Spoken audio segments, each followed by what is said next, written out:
Crazy day, crazy night. Greetings, good evening, how you doing? Welcome into Beyond Ringside Back to Basics on this 19th day of May, 2015. 3 minutes after the top of the 8 o'clock hour in the Central Time Zone. Magic City Motor Mouth, Fast Eddie Layne behind the control panel. It's going to be fun tonight. Get on the horn. Call your friends. Facebook them, IM them, DM them, tweet them. Doesn't matter. We're going to have some fun tonight. In just a few minutes from now, going to be... Now? Yes, I'm from Alabama. I can say it like that if I want to. Ha ha, ha ha, ha ha. From there, in just a few minutes from now, at about 8:15 Central Time, 9:15 Eastern, going to be welcoming back a good friend of the show. A lot of you will know him as the host of Legends Radio. A lot of you will know him as the host of Legends TV out of the Big Apple market. And of course, as the associate producer of the major motion picture release called The Wrestler with Mickey Rourke, Mr. Evan Ginsberg is going to be joining us right here. Me and my other 47 personalities. I'm just used to saying it like that for Sunday. From there, coming up at the top of the hour, that's going to be 10 o'clock Eastern Time, 9 p.m. Central, going to be joined by a great friend of the family, Bambi Weavil with Masters of Ring Entertainment. Great live event coming up this weekend. Like I said, stick around, stay a while. We're going to have some fun. Thank you for joining us on the live side, whether it be through BeyondRingside.com, through Shoutcast, Winamp, TuneIn Radio, Ustream, and of course, the Beyond Ringside Radio app available for Android, BlackBerry, and Amazon devices. Thank you to everybody who's been checking out the replays, especially through iTunes, Podomatic, Stitcher, Spreaker. I do have the updates done over at BeyondRingside.com on the media page. Working on updating the news section as the day progresses.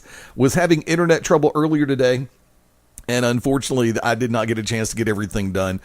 Still have a couple of episodes I need to get finished as far as the load-in goes. I was going to wait to do this because, and especially because of time constraints, but I'm going to go ahead and lead with this right now, because I want to go ahead and break it down a little something like this. There's an 800-pound gorilla, and I'm not talking about me coming off my diet, which that's an on-again, off-again proposition. You know, last night on Raw, when John Cena issued his open challenge and Kevin Owens stepped out, I'm pretty sure, because I was watching, the IWC, the Internet Wrestling Community, broke the internet. And it had nothing to do with Kim Kardashian, Taylor Swiftler, or Justin Bieberball. When Owens stepped out, when he was signed by WWE, think about it like this. It was not the stereotypical hire. And needless to say, it was also not the conventional hire. A lot of folks said that he was definitely not the typical WWE body style. Personally, I commend the WWE on the hire of Kevin Owens. I thought that it was something that could be inspirational to a lot of people. It also showed that the WWE does pay attention when someone has been doing it right. Look at some of the hires that they've had. Think about this. Whether it's Pac, think about it. Okay, fine. We'll just run down the names. Neville, Finn, Hideo Itami, Sami Zayn. Look at it. And bringing in Steen on top of that, and some of the other personalities and performers they have on the NXT level, and that have been making their move up to Raw. I like it. I appreciate it. And this is where I'm going to sit back and say this. The recent hires that they've brought in, the new class at the Wellness Center, the new cast for Tough Enough, everybody that they're putting into play. For everybody who is training right now and in their first few years, or even if you're a 10 to 15 year vet, 20 year vet, if this doesn't push you mentally to push yourself physically to become even better at what you do, knowing the fact that, yes, the doors are opened a little bit wider now. Get out of the sport. Get out of the business. Don't waste our time. Veterans. Don't waste the public's time. The public wants to see people giving it everything they've got every time the bell rings, whether there's 20 people, 200, or 2,000, or 17,000. Everybody in that locker room, if you get into pro wrestling without having the aspiration to be the absolute best at what you do, Quit spinning your wheels. That's legit, kids. No matter what part of this business I've been a part of, I want to be the absolute best at it. Whether it was in ring, whether it was refereeing, whether it was announcing, whether it was managing, it doesn't matter. In my current role with Global Championship Wrestling as commissioner and on-air personality, I want to be the absolute best at what I do. I push myself, and I take myself not as seriously on me side, but on the talent side, because I know what I can do. I take it seriously enough to where I want to do better every time I hit the mic. Last show, everybody's saying, dude, loved it. I want to do better than that this time. I want to do much better than that this time. Friday night, Buffalo Wild Wings. Great crowd, a lot of fun. I want me to do better next time. This past Saturday night, Jake's Pelham. We're coming back to do it again this Saturday, the 23rd. I want me to do better this time. It doesn't matter what I do. I want to get better. I push myself to get better. I'm a student of everything that I do so that I can get better. Coming back over to it, I'll be honest. When Owens stepped out, I had a hunch he wouldn't be fighting Cena last night. There was a part of me that hoped it might happen, but I also knew that NXT had Unstoppable coming up tomorrow, Wednesday night. And after the injury to Sami Zayn, I'm pretty sure that the brass was feeling that they had a direct line to the heartstrings of a number of fans. There is an emotional investment in play from a lot of people. If Owens would have lost that match to Cena, it would have taken a lot of the steam and the luster from the NXT title match featuring Owens and Zayn. If Owens would have won, who knows what people really would have been thinking?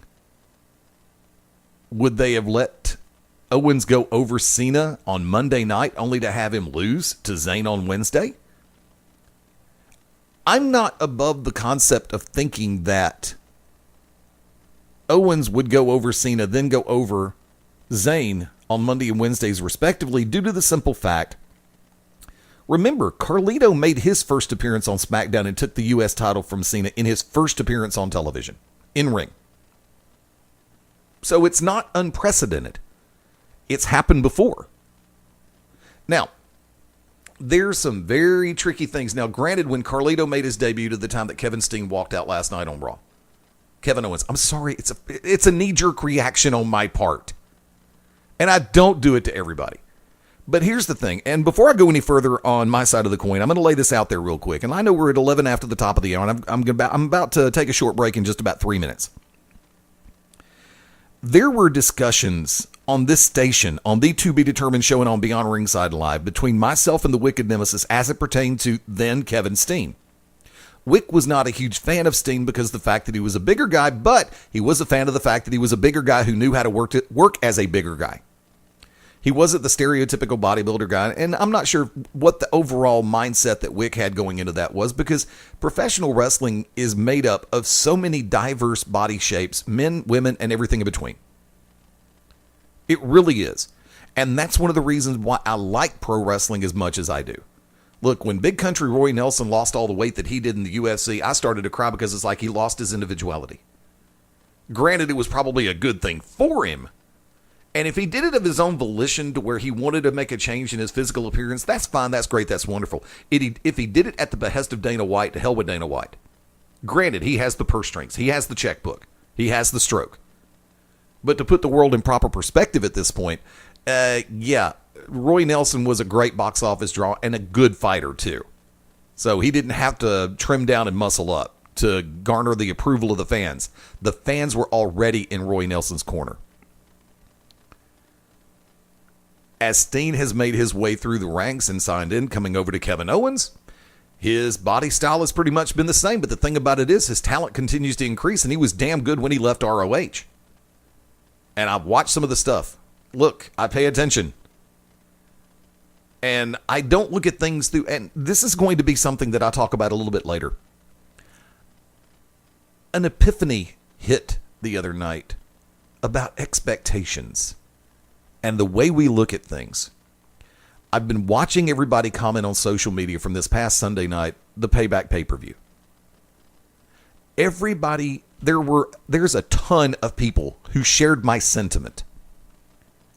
It was better than I thought it was going to be. I had no expectations going into Payback. You can ask Mabo, you can ask Wick, you can ask Stan and Corey from over at from WrestleRage. Sorry. It was a last-minute thing for me to even watch the pay-per-view. But lo and behold, I started watching it the pre-show, and I watched it from start to finish, the entire thing, and I was actually impressed. It was a good show. I'm not going to say it was better than I thought it was going to be. It was better than I expected it to be, because I didn't think about how good it might be or how bad it might be. I was neutral. I didn't lower my guard. I didn't lower my expectations.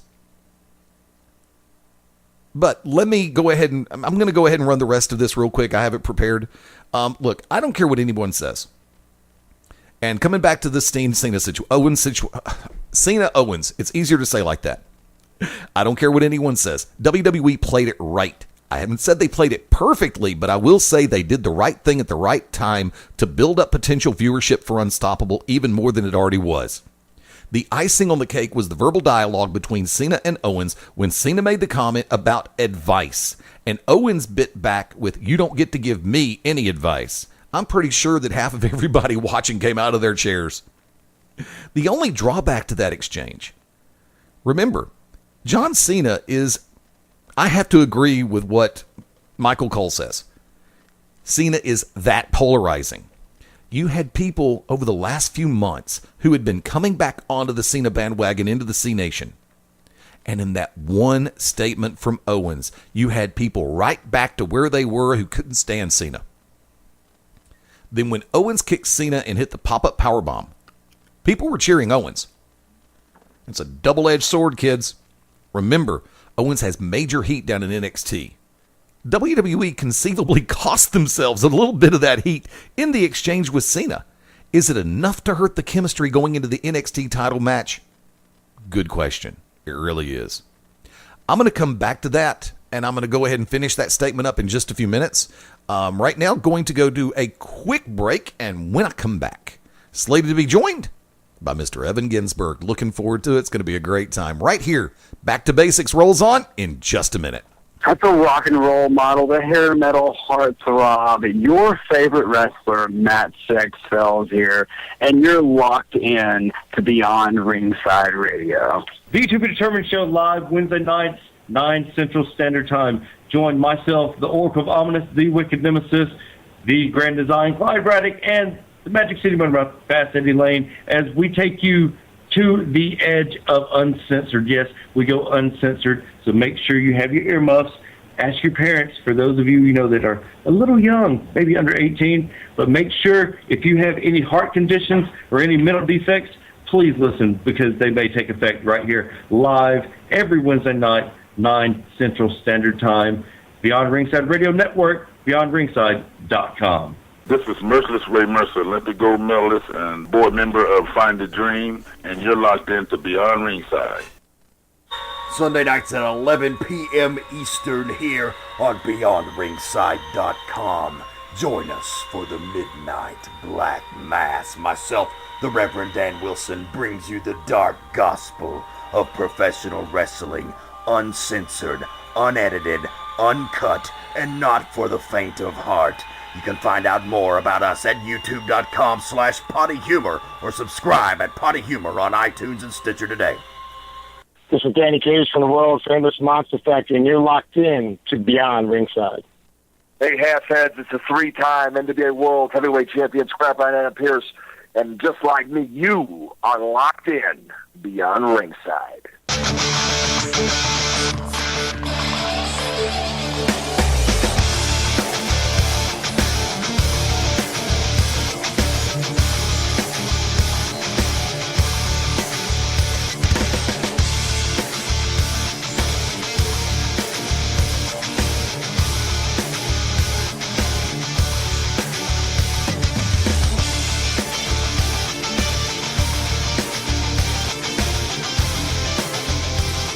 on a topsy-turvy Tuesday night.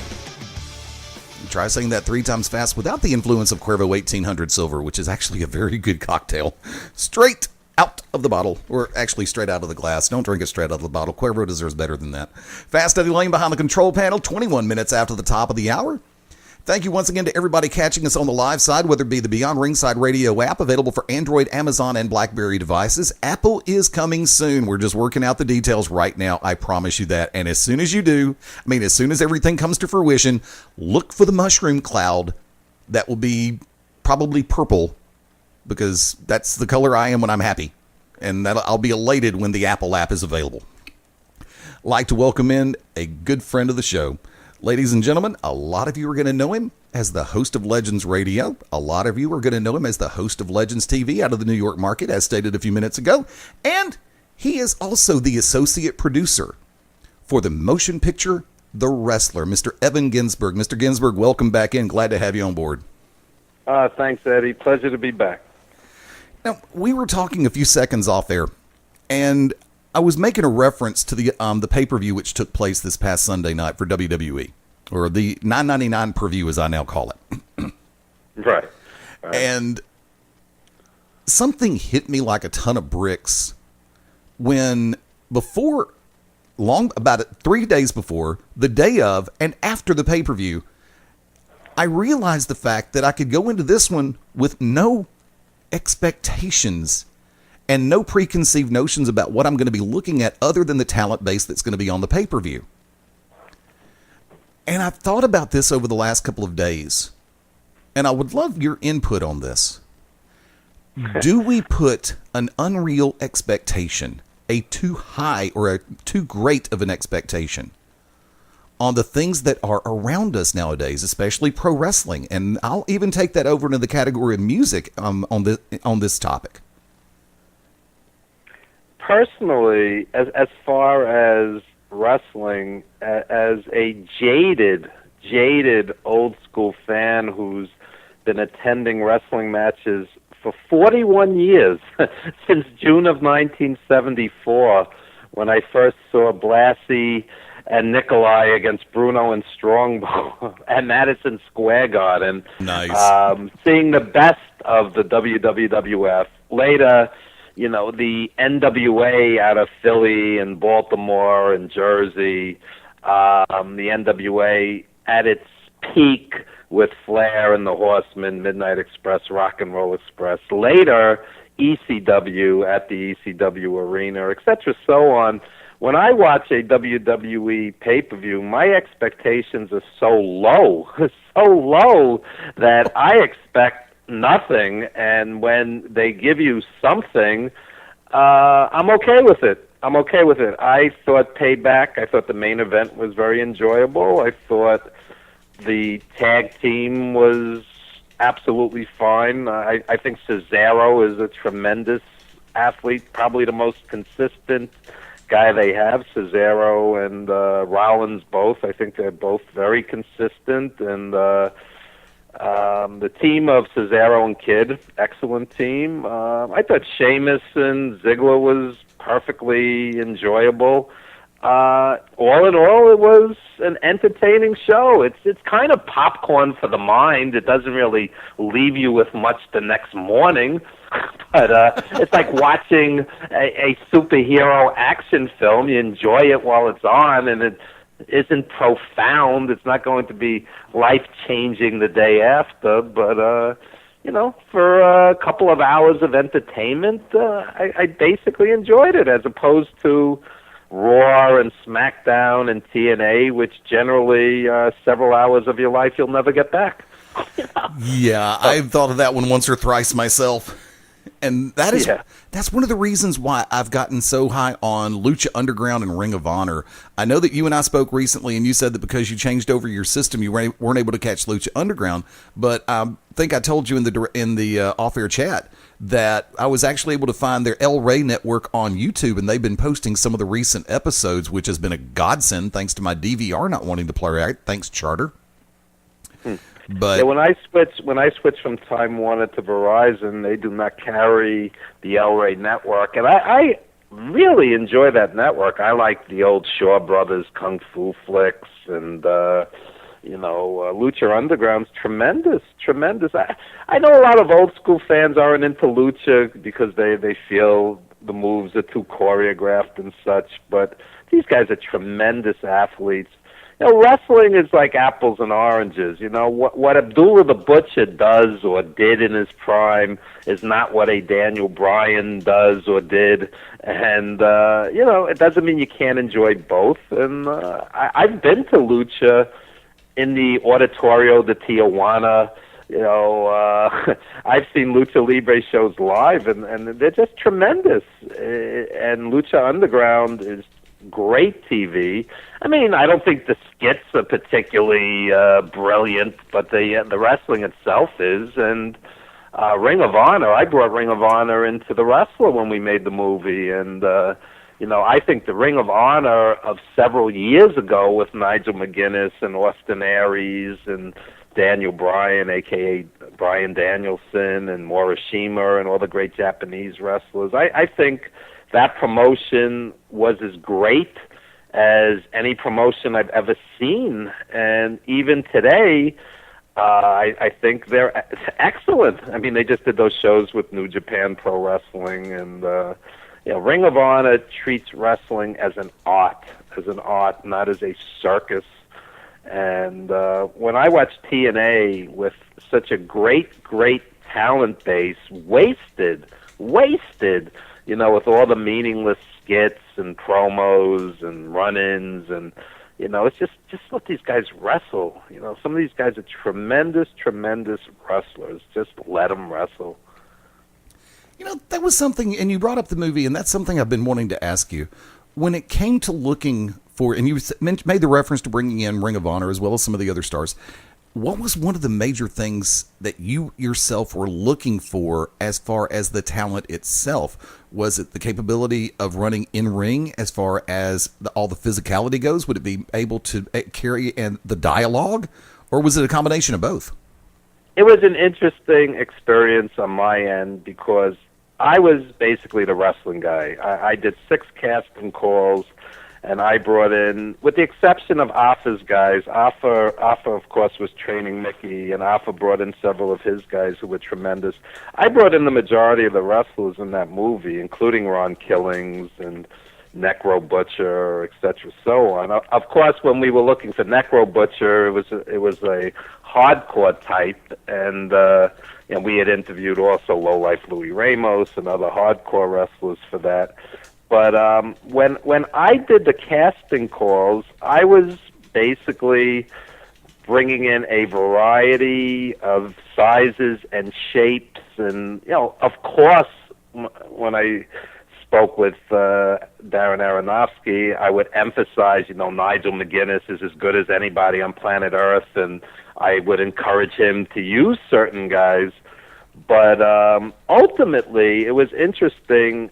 Some of the talent was picked because cinematically they had a certain look. They couldn't tower over Mickey Rourke because that would, affect his credibility. Some of the guys were just too big, and it was interesting. It was. I was going from an old school, this guy's the best wrestler, this guy's a pure wrestler, and Aronofsky was sort of, well, we need a good wrestler, of course, but we also want a certain look on screen. So it was a learning experience on my end, that it didn't come down to just what you could do in the ring. It was a bigger picture than that.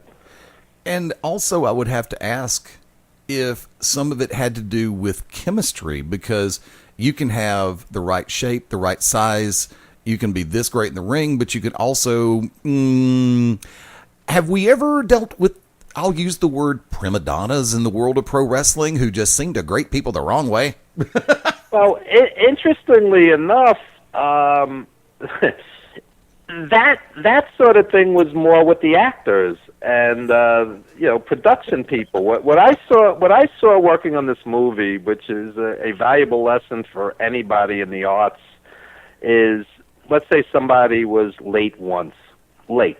Okay, you have the technicians, you have the food guys, you have 125 people on set. And this is a low-budget movie. Of course, like on the Avengers, it's going to be magnified 100-fold. Yeah. But, okay, so you have 125 people being paid to make a film, all right, if not more. All right, so so-and-so is late. So Aronofsky and the executive producer, the money guy, would say, listen, you really have to be on time. It's, there's a lot going on here. And let's say they were late again, and they were spoken to again, and suddenly, somebody wouldn't be working there anymore. So it was, and I also was privy to, if so-and-so's difficult, making a movie's difficult enough, and we just don't need ego or attitude or, somebody who's unreliable, and, this was addressed, but the wrestlers themselves were very professional for the most part, except for the occasional moron who thought the $25 indie payday was more important than a reading with a world-class director.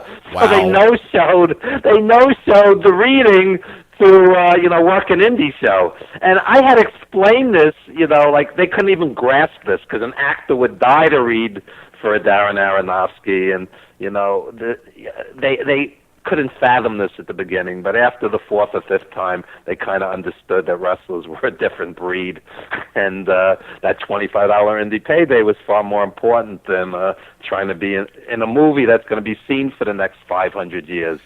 Yeah, and and that's something that I've always found curious, because as time has gone by, I mean, I'm 49 years old, and next year I'll be Methuselah. I'm just kidding. At least in my I'm 49 going on 18, going on 173. Hey, I got a few on you. Don't feel bad. Yeah. I've noticed that it not just in pro wrestling, but in a lot of different walks of life, we're losing the concept of genuinely planning for tomorrow under the concept of living for today and seeing what we can get in the here and now and not worrying about tomorrow. Are you seeing that? There's nothing wrong with living for the moment, but at certain things you just have to weigh and say, okay, for example, I'm the associate producer on a documentary called 350 Days, which is about the old school legends being on the road 350 days, away from their family, on Christmas, on Thanksgiving, 4 graduations, etc., so on, and what a tough life that is, and how this hurts the families, and the relationships between the wrestlers and the kids on occasion, etc., so on. So, there were times when I just said, okay, well, it's an indie film. I'm not getting rich from this, but, this is something that's going to be preserved. This is something that people will see, hopefully forever. I'm assuming from what I'm seeing, it's going to be a quality film when it's released. And to make, not to be long-winded, but the point being, on such and such a day, that would be the priority, because you're looking at it as this is something that preserves your name, 1, because you're in it, and 2, because you're helping to make it. And, sometimes your legacy, when you're involved in the arts, okay, you're doing a radio show tonight. Well, this radio show theoretically can be listened to 20 years from now, 30 years from now, 50 years from now. Right. If people see the value in it. And, so you're preserving something. I've done radio for the longest time, and, I'm finding that many of my guests have died. They've died, okay? I've interviewed on air Lou Thez and Fred Blassie and Vern Gagne, Eddie Guerrero, Art Barr, etc., so on. I mean, besides tons of people in the arts, and and eventually they pass, and you go, okay, well, those tapes are floating around somewhere. People can listen to them if they care to, and so it means more than maybe doing something fun that night. You created art, and hopefully art survives. I can understand and genuinely appreciate what you just said on that one about some people that we've had the privilege of interviewing not being with us anymore, because a few years back, and I genuinely call this a blessing, having had an opportunity and going into it, I was, okay, I'm guilty of this one. High expectations because I was ready to have some fun. But that was my expectation, was because I knew in my heart it was going to be fun when we had Ox Baker on. Oh, yeah, I interviewed Ox several times and did tons of conventions with him on the East Coast. And, what a colorful, larger-than-life, the guy was tremendous. And, yeah, he just passed, and you interviewed him. And, 50 years from now, somebody could be listening to your podcast, your radio show. And it's, I think creating art is something that's important. And, sure, instead of doing that show that night, you could have been out with your family or whatnot, but in the grand scheme of things, you created something that's going to survive, and I think that's great. You bring up music and the performing arts a minute ago, and I'd like to change gears just for a second. And being currently a DJ, and I do everything from karaoke to wedding receptions to birthday parties to nightclubs, and if it wasn't for the Ask It BMI rule, I would be playing more music here on Beyond Ringside. But I've noticed something that is really taking another weird turn. We both remember the scandal of Vanilla Ice and the sample of the Queen track Under Pressure for Ice Ice Baby. And also the follow-up trouble that he almost got into for using Satisfaction. Now, in this era, in this timeline, right now, some of the hottest hits that are being played on the radio, I'm noticing this happening all over again. Now, I don't know if you've been familiar with the situation between Sam Smith and Tom Petty for Stay With Me versus I Won't Back Down. But there's a couple of other tracks that I've noticed. And have you heard the song Dear Future Husband by Meghan Trainor?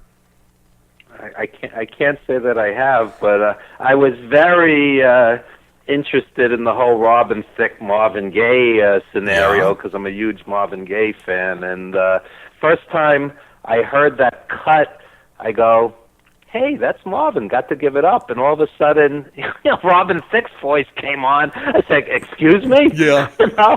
So, it's interesting.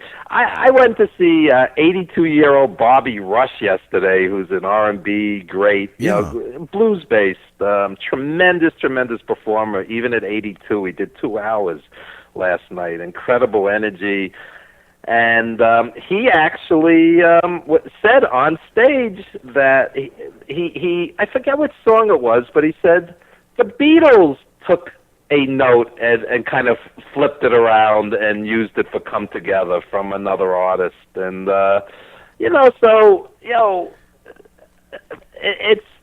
it's a thin line between imitation is the sincerest form of flattery and straight out, borrowing or taking, or some people would even say stealing. But, it's,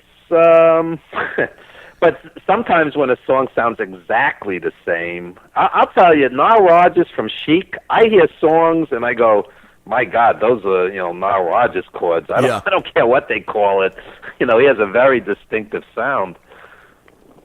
Well, for me, it's like the song Dear Future Husband by Meghan Trainor. And the first time I heard it, I'm sitting back going, that's Runaround Sue by Dion.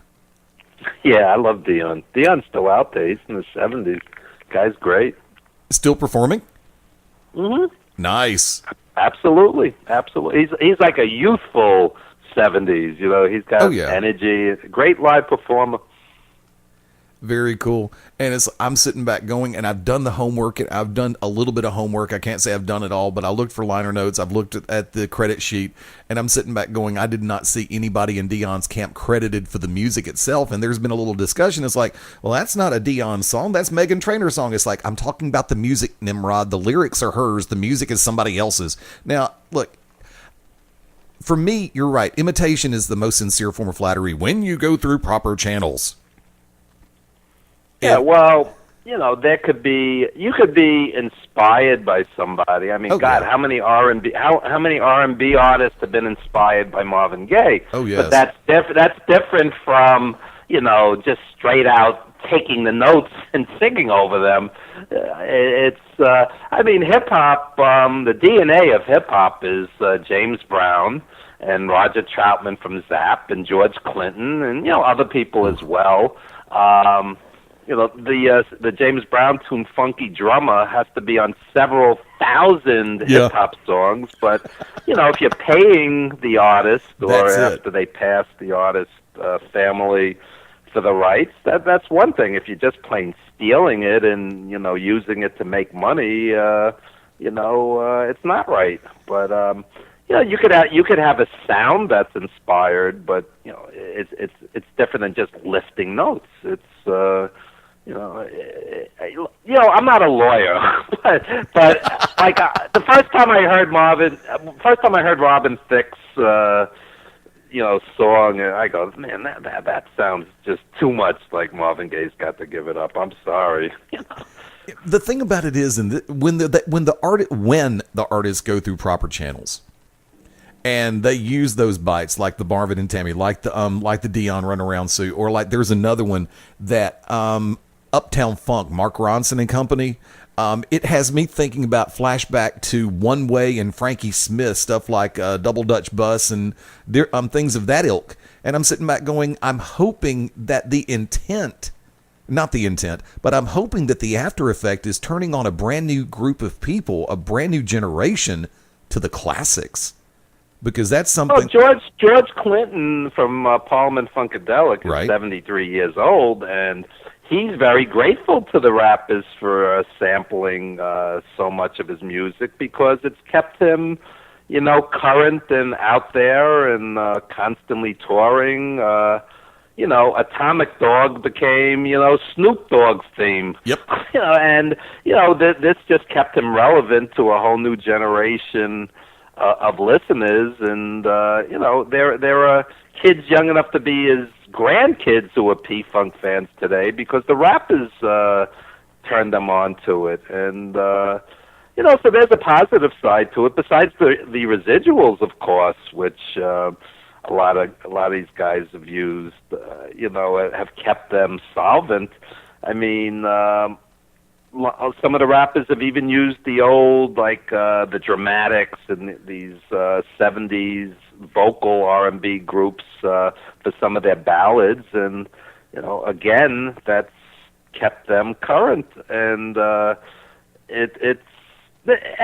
everything's a mixed bag. There's a good and bad side to everything. So if you talk to the artists themselves, some of them will say, we're very grateful that they've sampled us and paid us, and I think where it becomes iffy is when they haven't been properly paid. Right. When you have to chase them down for it. Right. When you have to sit back and say, okay, fine, guess what? We'll see you in court. Now, and we bring up the word legends, which I'm going to take this over to two of your projects.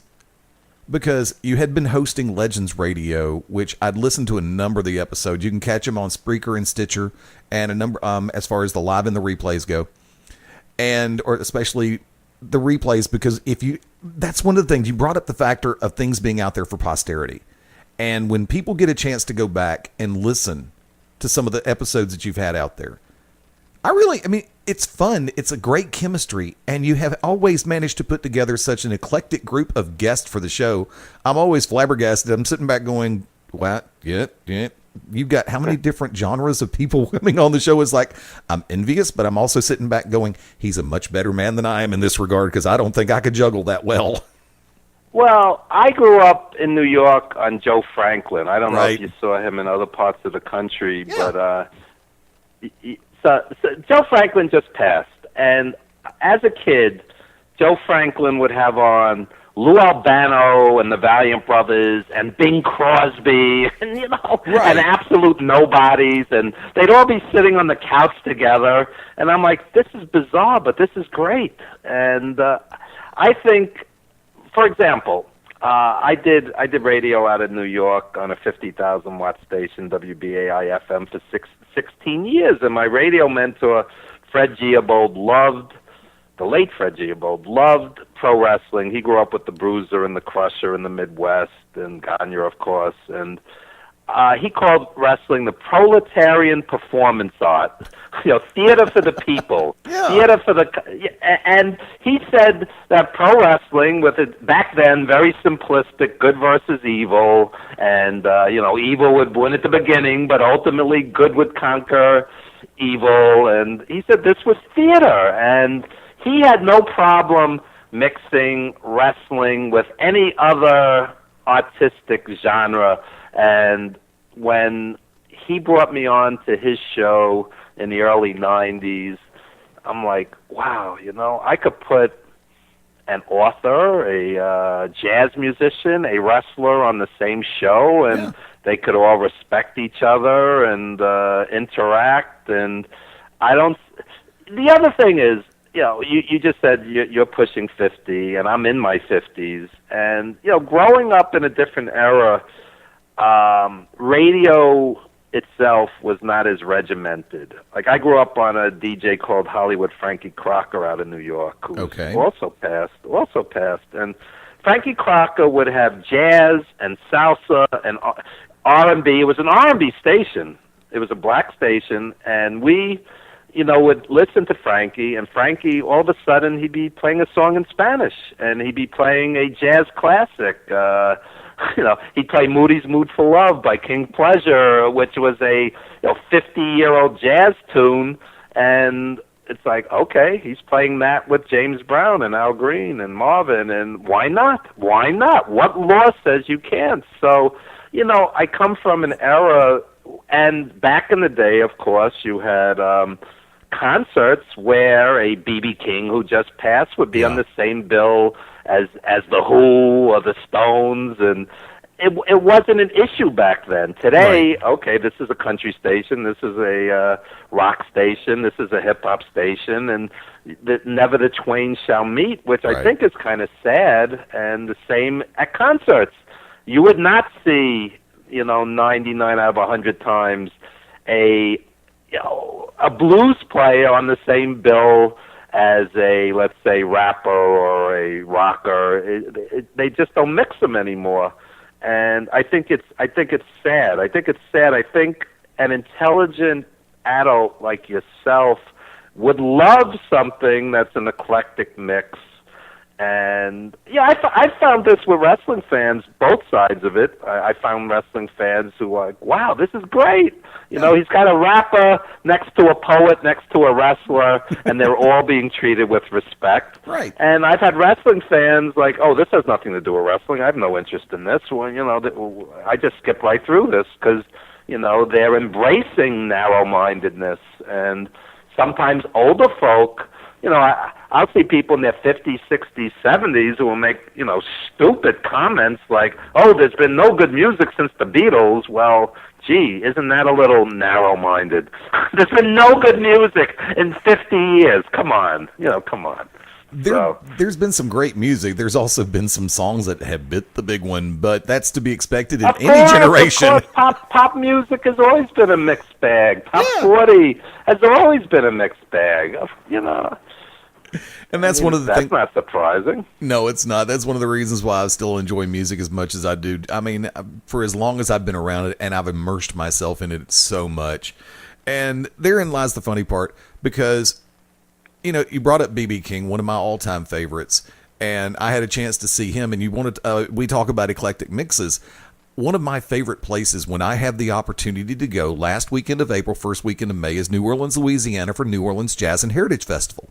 Oh, my God, I'm envious. I've always wanted to go. I've been to New Orleans. I've been to Mardi Gras. I've never been to the festival, and that's on my bucket list. I definitely want to go. I'll meet you one year. It is always a great time. And to know that they have, over the course of 7 different days, 2 weekends, they will have the widest variety of musical talent to be found anywhere. You'll have. How is it price-wise? Reasonable? Very. Wow. I think the Saturday or Sunday tickets were only like $55, $60 a piece. And it's like they had Jimmy Buffett back. They had The Who. They had Elton John. They had T.I. Pitbull. They had, superstars from all genres of music. And then they had a pure mix of everybody from Cajun to traditional country to hillbilly to, you can say it like that, rockabilly. Difference, I know. Rockabilly, hillbilly, totally different things. I'm trying to think of bluegrass. That's the word I'm thinking of. And I'm sorry to bluegrass fans for calling it hillbilly. That's my fault. Because I like bluegrass. I really do. Lester yeah, me too. I've had friends who are bluegrass players. If you get a chance, I highly recommend to the listeners to check out HBO's series Treme. What a tremendous show. It never got huge ratings. It's off already. It's probably 36 or so episodes, but it is so heartfelt. It's about New Orleans after Katrina and the musicians and everybody else trying to survive right after, that terrible, time. And some of the greatest New Orleans musicians are all on it, from Fats Domino on down. And what a heartfelt, heart-wrenching, beautiful show. And it's the same guys that did The Wire, which some people think is the greatest show in the history of TV. So, and what's it called? I recommend Treme. Treme is what it's called?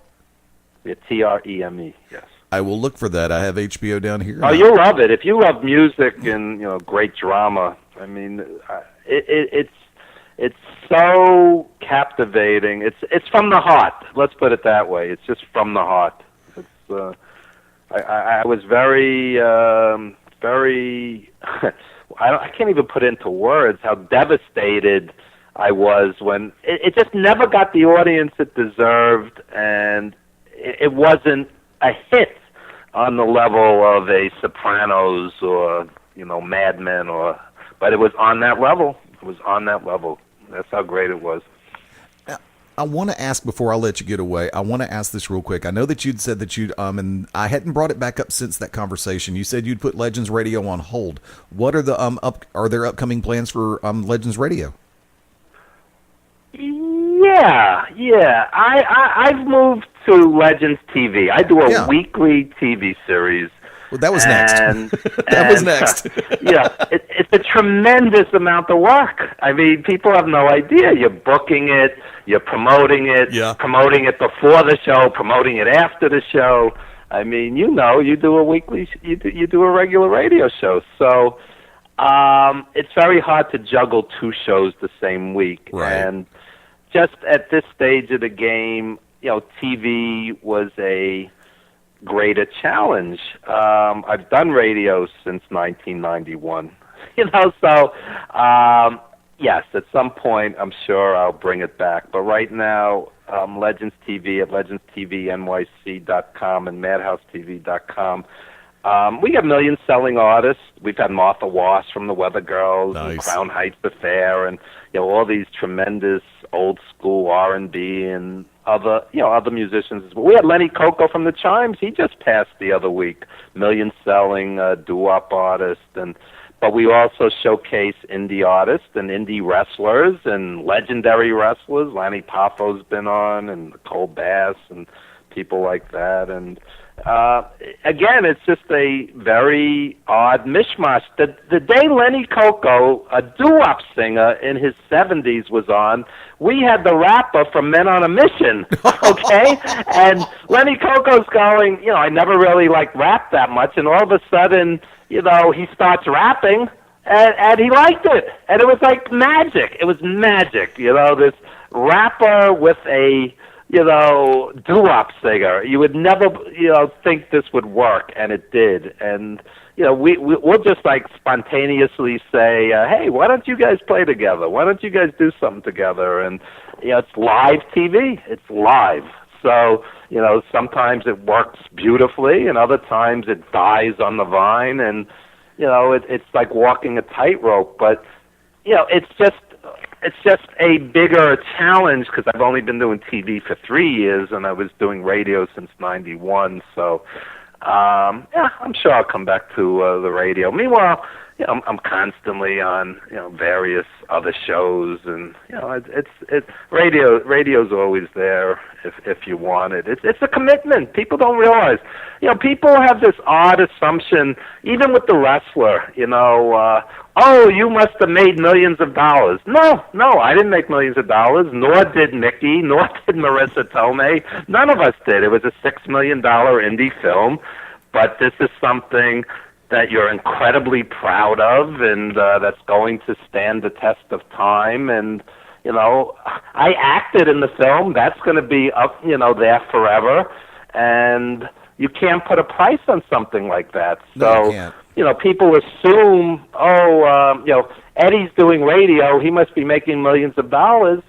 No, Evan's doing radio or TV. He must be making a fortune. No, you do it because you love it and you see the value of it, and you're promoting other people, and it is what it is, and it's not always about money. It's not always about money. And sometimes in the wrestling world, you'll have some guy with a cheesy website and 400 pop-up ads, and they're making a fortune of money, but what are they actually giving to the world? Raw reviews, SmackDown reviews? I mean, when the smoke clears, it's popcorn. It doesn't mean anything.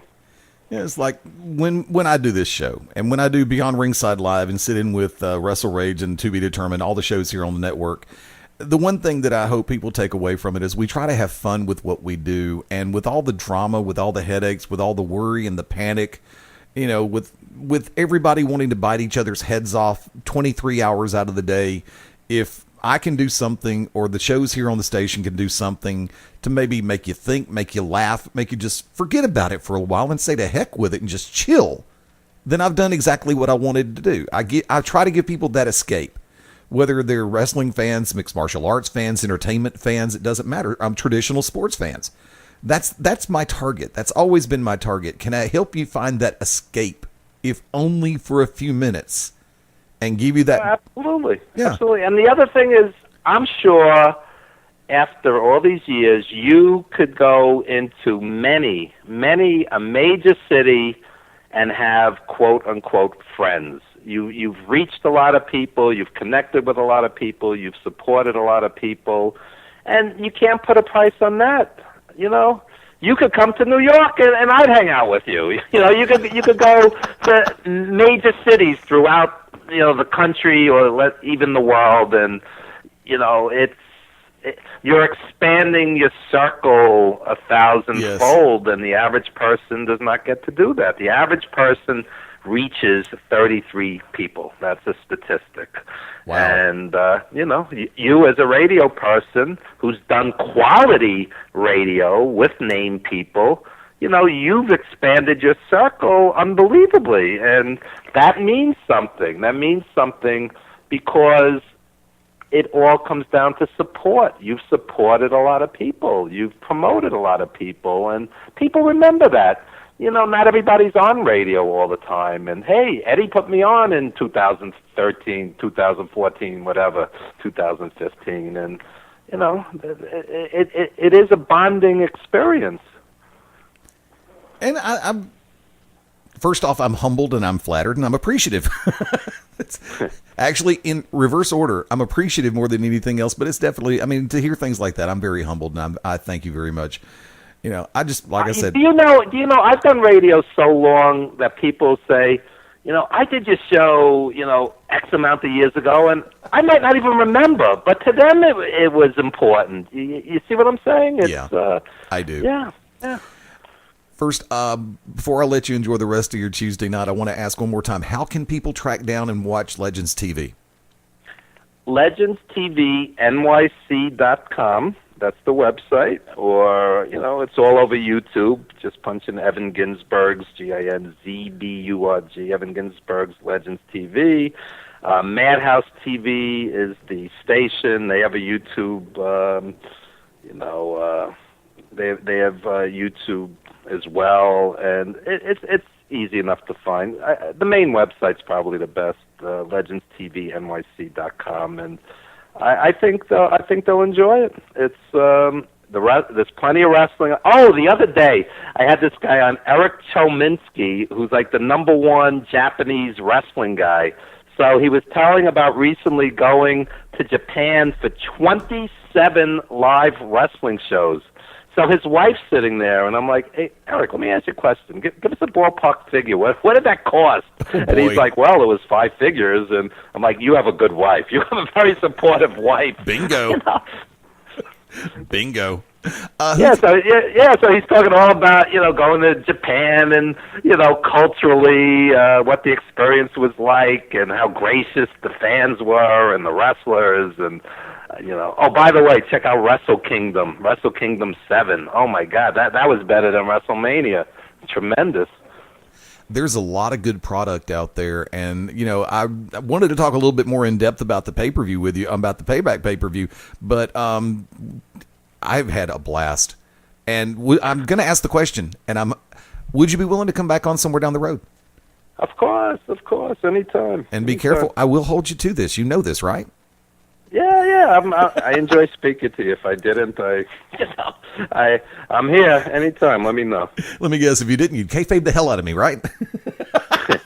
No, I'll tell you. Sometimes you get on the wrestling radio shows and you have like kids who are doing it, and they're like hitting you with 82 questions about the angles on Raw, and I'll keep saying, listen, I TiVo it. I basically watch Cesaro and Rollins and Ambrose and 1 or 2 other guys. I don't really pay attention to the angles, and it's not a wonderful experience because I'm really unqualified. So you're far more well-rounded, eclectic, and it's a pleasure talking to you. How can everybody track you down on social media? I'm on Facebook, EVANGINZBURG, LinkedIn, Twitter. I'm everywhere, easy to find. Just look under my name. It is always a pleasure to have you on, and I want to thank you again for being generous with your time, Mr. Ginsburg. Oh, my pleasure, Eddie. Anytime. Thank you. Have a good evening. Ladies and gentlemen, our very special guest, returning guest, and I will now say the term extended family. Be careful, you just got pinned with that label. Evan Ginsburg. That's nice. I'm flattered. Thank you. Has just gone once again beyond ringside. Hang with us. Back to Basics rolls on right after this. This is Larry Goodman, GWH News and Notes, and you're locked in to Beyond Ringside. When planning your next party or special event, insist on the best. Full Range Entertainment is a professional entertainment company providing a full range of services. From professional disc jockeys and MCs to catering and photography, when the details of your special day must be perfect, call us first. Wedding receptions, corporate parties, school functions, birthday celebrations, and more. We also have Birmingham's largest selection of karaoke tracks available. With over 40 years combined experience, Full Range Entertainment can provide you with the talent and professionalism you need and deserve to make your next event one you'll never forget. For more information on the full range of services we offer, call 533-HITS. That's 533-HITS. Or check us out on our website at fullrangeentertainment.com.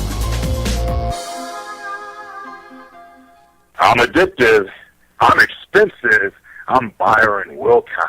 And ladies, Big Daddy Yum Yum is locked in to Beyond Ringside.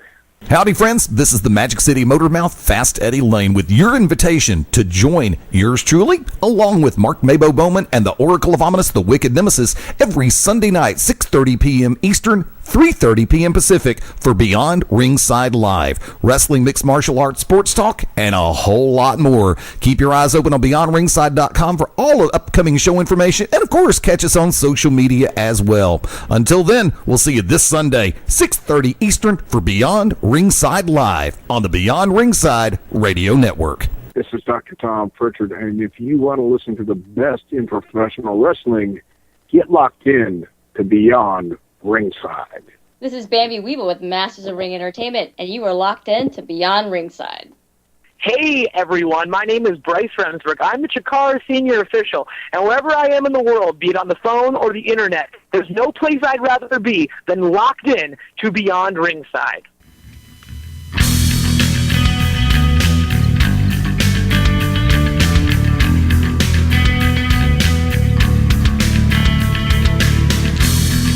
Minutes after the top of the hour on this Tuesday night, this 19th day of May 2015. Welcome back into Beyond Ringside, Back to Basics, where everything is on the table and nothing is off the record.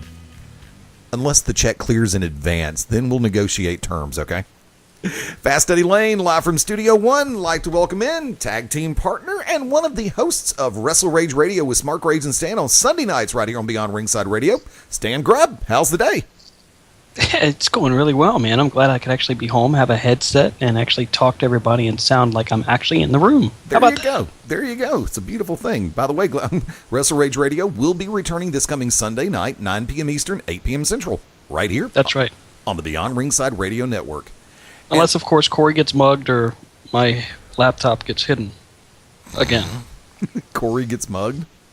No comment. Not going to go there. I know it's too many things. He has too many irons in the fire for me to take one-liners right now. Yeah, he's got a lot going on. He's a busy dude. I mean, I pick on him a lot, but he does have tons going on, so he knows how to keep busy. And speaking of people who know how to stay busy, tension, headache, and all. And I think I gave her the recipe for the cure a little while ago. Ladies and gentlemen, great friend of the family, Bambi Weavil with Masters of Ring Entertainment. Bambi, how you doing tonight? Hey, well, you did kayfabe me and say I had a tension headache earlier, but I'm feeling better. How you guys doing? That wasn't a kayfabe. That was legit. I know, it was, but, it's good. I'm all good. I'm feeling better. I'm glad to be back on the air. Thanks for having me. Look, I'm going to say it like this. With as much as you've had going on, building up for the event that is going to be, can you believe it's this Saturday night? Oh my gosh, it is crazy. It really, it's starting to hit me, and it's going to really start hitting me Friday when the girls land. Well, I remember everything that was going on with the previous event. And I know how many directions you were pulled in. But I also knew then how much you were genuinely looking forward to this one, Lasting Legacy, a tribute to women in wrestling. It's May 23rd, this Saturday night. And Wilmington, North Carolina is going to, all roads will lead to Wilmington this Saturday. And I believe that. Thank you. Yeah, and I still am. It's really, really exciting. We've had a lot of great media coverage. I'm really grateful, blessed that we have. We've got more coming out. And I'm really excited. This is the first time ever it's ever happened in the business. It's the first time ever anyone's paid tribute to women in wrestling, and we're extremely proud of that. It's a huge honor for me personally, but and our company as well. For us, this is going to be one of the hallmarks of our company. I'm really excited to have Trish and Lita involved. Now, for those who don't know, do me a favor. Give everybody a little bit of the background about Masters of Ring Entertainment. Okay, so Masters of Ring Entertainment is a national company. We are based in Las Vegas, Nevada, and for our second event coming up in this weekend, doing events in Wilmington, North Carolina. Does not mean it's going to be exclusive to Wilmington, but for right now, this is a base we're building. The first event we did March 7th was a tribute to Jim Cornette. We had a bunch of the old school guys come out. It was really great times. Teddy DiBiase, Harley Race, Rock and Roll Express, Midnight Express with Stan Lane and Bob Eaton. It was just a great, great time. And this one, is for the girls, really. Trish, Amy Dumas, Terri Runnels, Lisa Moretti, Marie Varon, Missy Hyatt. It's going to be incredible. And Little Egypt. So, we've got it stacked. I did not know until 6.8 seconds ago that you had actually said the words Terri Runnels. You're going to have my future fifth ex-wife there. Nice. She's awesome. I've known Terri for a number of years. I've got a unique relationship with her. I used to be her agent, and she's a good friend of mine, and proud to have her involved. And she's got a very unique perspective on the business. And considering that she was full scale and full bore in the Attitude Era as Marlena alongside of Goldust, I can only imagine, because not only was she one of the more prolific personalities that wasn't full-time in-ring talent, but she was also one of the most purely visible and sometimes a little bit controversial. I love some of the outfits and some of the gowns that she got away with. It's like they got that past the censors and the sponsors. Not just that, but go back even further. When she kicked off her career at Alexandra York, the whole computer gimmick, way before that crazy general manager computer gimmick happened that was everyone should forget. That's what she was doing, before the internet was cool. Came up as Marlena with Goldust. Like you said, that was definitely controversial. And groundbreaking at the time. And then, you know, she became an on-air personality doing WWE TV and doing the whole PMS angle. You know, I mean, she's done quite a lot. She's got some great stories to tell. Oh, yeah, because having worked with the two majors at any particular point in time, like I say, with the York Foundation and then everything they did down in WCW, both in front of the cameras and behind the scenes, it was crazy back in that run. And then you come up to the Attitude Era and everything going on up there. It's kind of like, how did she stay sane is one of my questions. Well, you know, that's definitely something that could be asked. She's taking part in the fan Q&A. There's a 3:30 to 5 o'clock spot we're doing. It's a women in wrestling panel. We've got Trish and Terri and bunch of the other girls getting together. It's the first time all these girls have been on a Q&A panel where fans can ask questions just like that. You know, what it was like, what was your experience like on the road? What was your experience juggling the role as a mom and on-air personality? You know, it's can be quite good. Yeah, because one of the things I'd like to ask Missy Hyatt, because remembering the fact that when the Universal Wrestling Federation was at its hottest, just before the buyout of Jim Crockett, when Jim Crockett bought it out, she was part of Hyatt and Hot Stuff International along with Sting, Rick Steiner, Eddie Gilbert, and they had various other members coming through, as well as, like, you know, the running feud with Jack Victory and John Tatum and Jack Victory. And, you know, it's like she was a huge focal point of a lot of the Hyatt and Hot Stuff International storylines. I'm so excited to have Missy at this event. I feel strongly that she's somebody that's never been given enough credit for her intelligence in the business and all the things she's done. I'm excited for her perspective, and you know, she was really one of the pioneers, you know, in terms of the whole diva movement. And I'm really, really stoked. And what's going to be really cool with Missy is that we have her co-hosting Lasting Legacy, so that's going to be fun. Stan Grubb, come on board. You know, I'm blown away by the talent list of the ladies you have coming in, and anybody that can get Ricky Morton to go by Richard Morton, by the way, deserves your respect. So, I loved the York Foundation. I thought that was a great gimmick. I'm excited to see it. I mean, you've got a lot of attention. The media exposure that has been gathered from this has been phenomenal. You couldn't have a better face for the company than Trish Stratus and Lita to both really do the tag team deal for promoting the event. They've just done a great job. I mean, I just saw the other day that it was getting newspaper articles in Florida. I think I saw one that's out in Canada. Of course, you know, having Trish up there, they're certainly going to latch on. But you got a great event, and you know, of course, tickets are still available. Is that correct? Yes, they are. MatchoftheRingEntertainment.com if you're somehow local in North Carolina at Yellow Dog Disc. You know, we really encourage people to buy in advance because we've got people flying from all over the country and actually the world. Unknown story to most people right now. It's something we're going to be talking about. There's a young lady in the military who's a contractor coming from Afghanistan for this event.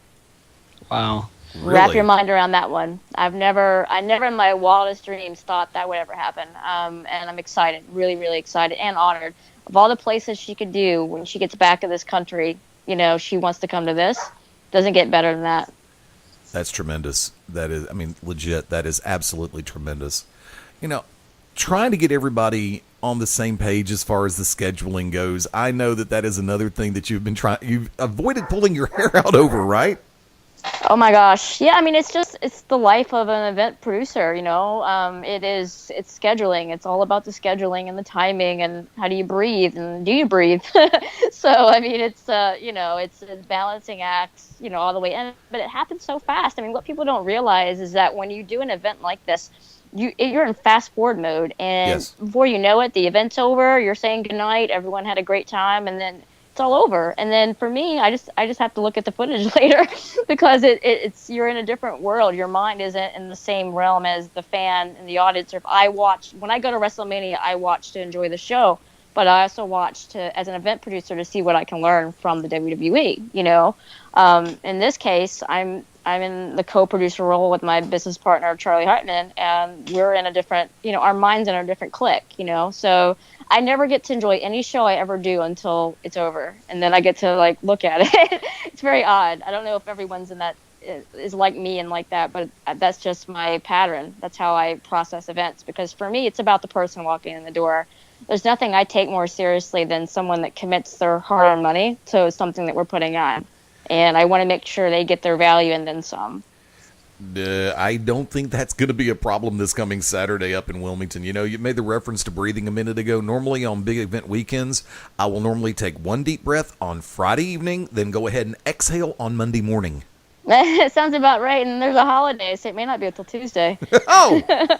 You know, I mean, I'm just so excited. I mean, it's just, I don't know how to, it's the Super Bowl for us right now. It's the biggest event we're putting on this year. You know, we've got more stuff planned, but I mean, for this caliber, you know, and to be the first, I mean, there's such serious responsibility in that. You know, it's something that we just, you have to do it right, you know, and to have these girls basically give their blessing to be a part of this event is a tremendous honor, to have Trish and Amy and all these other girls that worked hard in the business, and to be able to recognize them as women, you know. I'm glad we are, you know, and I think people are going to really be in for a treat. You know, Trish, if anyone doesn't follow Trish on Twitter, she was promoting her dress shopping today. So she's picking a really nice gown for it. So just little things like that, you know, just make it bigger and bigger as we get closer. Stan? Yeah, I mean, when you look at the breakdown of just the talent roster here, the schedule is ambitious. I mean, anytime you see personal appearances for somebody in professional wrestling, you were talking a couple hours at a time, maybe 3 or 4 at the most. This is a 12-hour day, 8 a.m. to 10 or 10 a.m. to 10 p.m., and that's just for the event itself, not the planning and the before and the takedown and the after. So, I mean, these ladies are really putting a lot of not just time, but effort and dedication and commitment to the company, but also to the event. You know, 8 p.m. to 10 p.m. you've got Missy Hyatt and Jackie Jordan there hosting, you know, the Lasting Legacy portion. That's going to be an outstanding event. Talk to us about the VIP tickets and what that really brings to the table for the fan. Sure. So when you do a VIP, you're basically getting both events in one ticket. So the way it works is you get advanced seating, advanced line placement. You get in first. You're promised seating for the wrestling show, which is during the Expo for 2 hours. It's the Just Cause Pro Wrestling Tournament featuring female talent from around the country. Really stoked about that. And they're going to have the VIP Q&A, which was what I alluded to earlier, the Women in Wrestling panel where Trish is doing a Q&A with the other ladies. And it's rare for Trish to do a Q&A at all. So for that value alone, you're getting your money's worth. And in the evening, it gets you priority seating for Lasting Legacy. There is general admission as well, but I highly encourage the $99 ticket because you just get more for your value. You know, your convenience time and the VIP access that you get. I've got to ask, with everything that has transpired, as far as the different conventions, everything that goes from the West Coast to the East Coast, and you have, I don't want to use the word traditional conventions. I have to be careful when I use that word because people automatically sit back and say, what is he calling a con? No, I'm calling it a convention. Okay, it's an abbreviation, kids. Uh-huh. Your inspiration, from what part of the heart did the concept come? Oh my God. It's like, it's interesting. So anyone that comes will get the program. And I wrote a pretty personal piece about why this is important to me personally. I basically grew up in the business and to a certain degree, you know, and my path working with people like Sonny, you know, honestly, you know, that got me into the business and word of mouth and ended up working with other ladies in the business. And just being a fan of these girls from a certain role model type level. You know, I was touched to a degree. You know, I definitely enjoyed the work of some of these ladies that were brought, all of them, I don't want to say some, all of them, but in some cases more strongly than others, was very, very affected. So it means a great deal. I feel like I'm giving back because there's no way I could ever repay to get to this point, you know, but if there is anything I can say, if I have this as something in my legacy, you know, with my partner and I, it would mean a great deal to me. So for me, it's giving back to the girls that came before me, because without these girls, there's no way that I would be where I'm at right now. So I just view it as giving back to the business in every sense of the word. And let me take one little thing right off the top, and this is something that jumped out at me a second ago, because I noticed that one of the talents that's going to be there is former WWE Diva Ivory, known as Lisa Moretti. And I've actually, when a lot of people have not made the assimilation, the fact that Miss Moretti has been a part of 3 very high-profile promotions, 2 which were female-specific. Right. Because people don't realize that they're used to the WWE Ivory. Right. And a lot of them don't remember the fact that she was actually with Powell after the breakdown of Glow, which she was also a part of, one of my personal favorites. And that's why it's like, I'm a huge fan of hers. I see the name. It's like, okay, I'm going to call Sean and say, dude, I'm going to be sick this Saturday. And I mean, she's phenomenal. I mean, she's a great worker, a great person. The beauty of getting to know these girls that you're putting on an event is an honor, and a privilege in itself. And I'm excited because this is a rare appearance for her. She does not do conventions.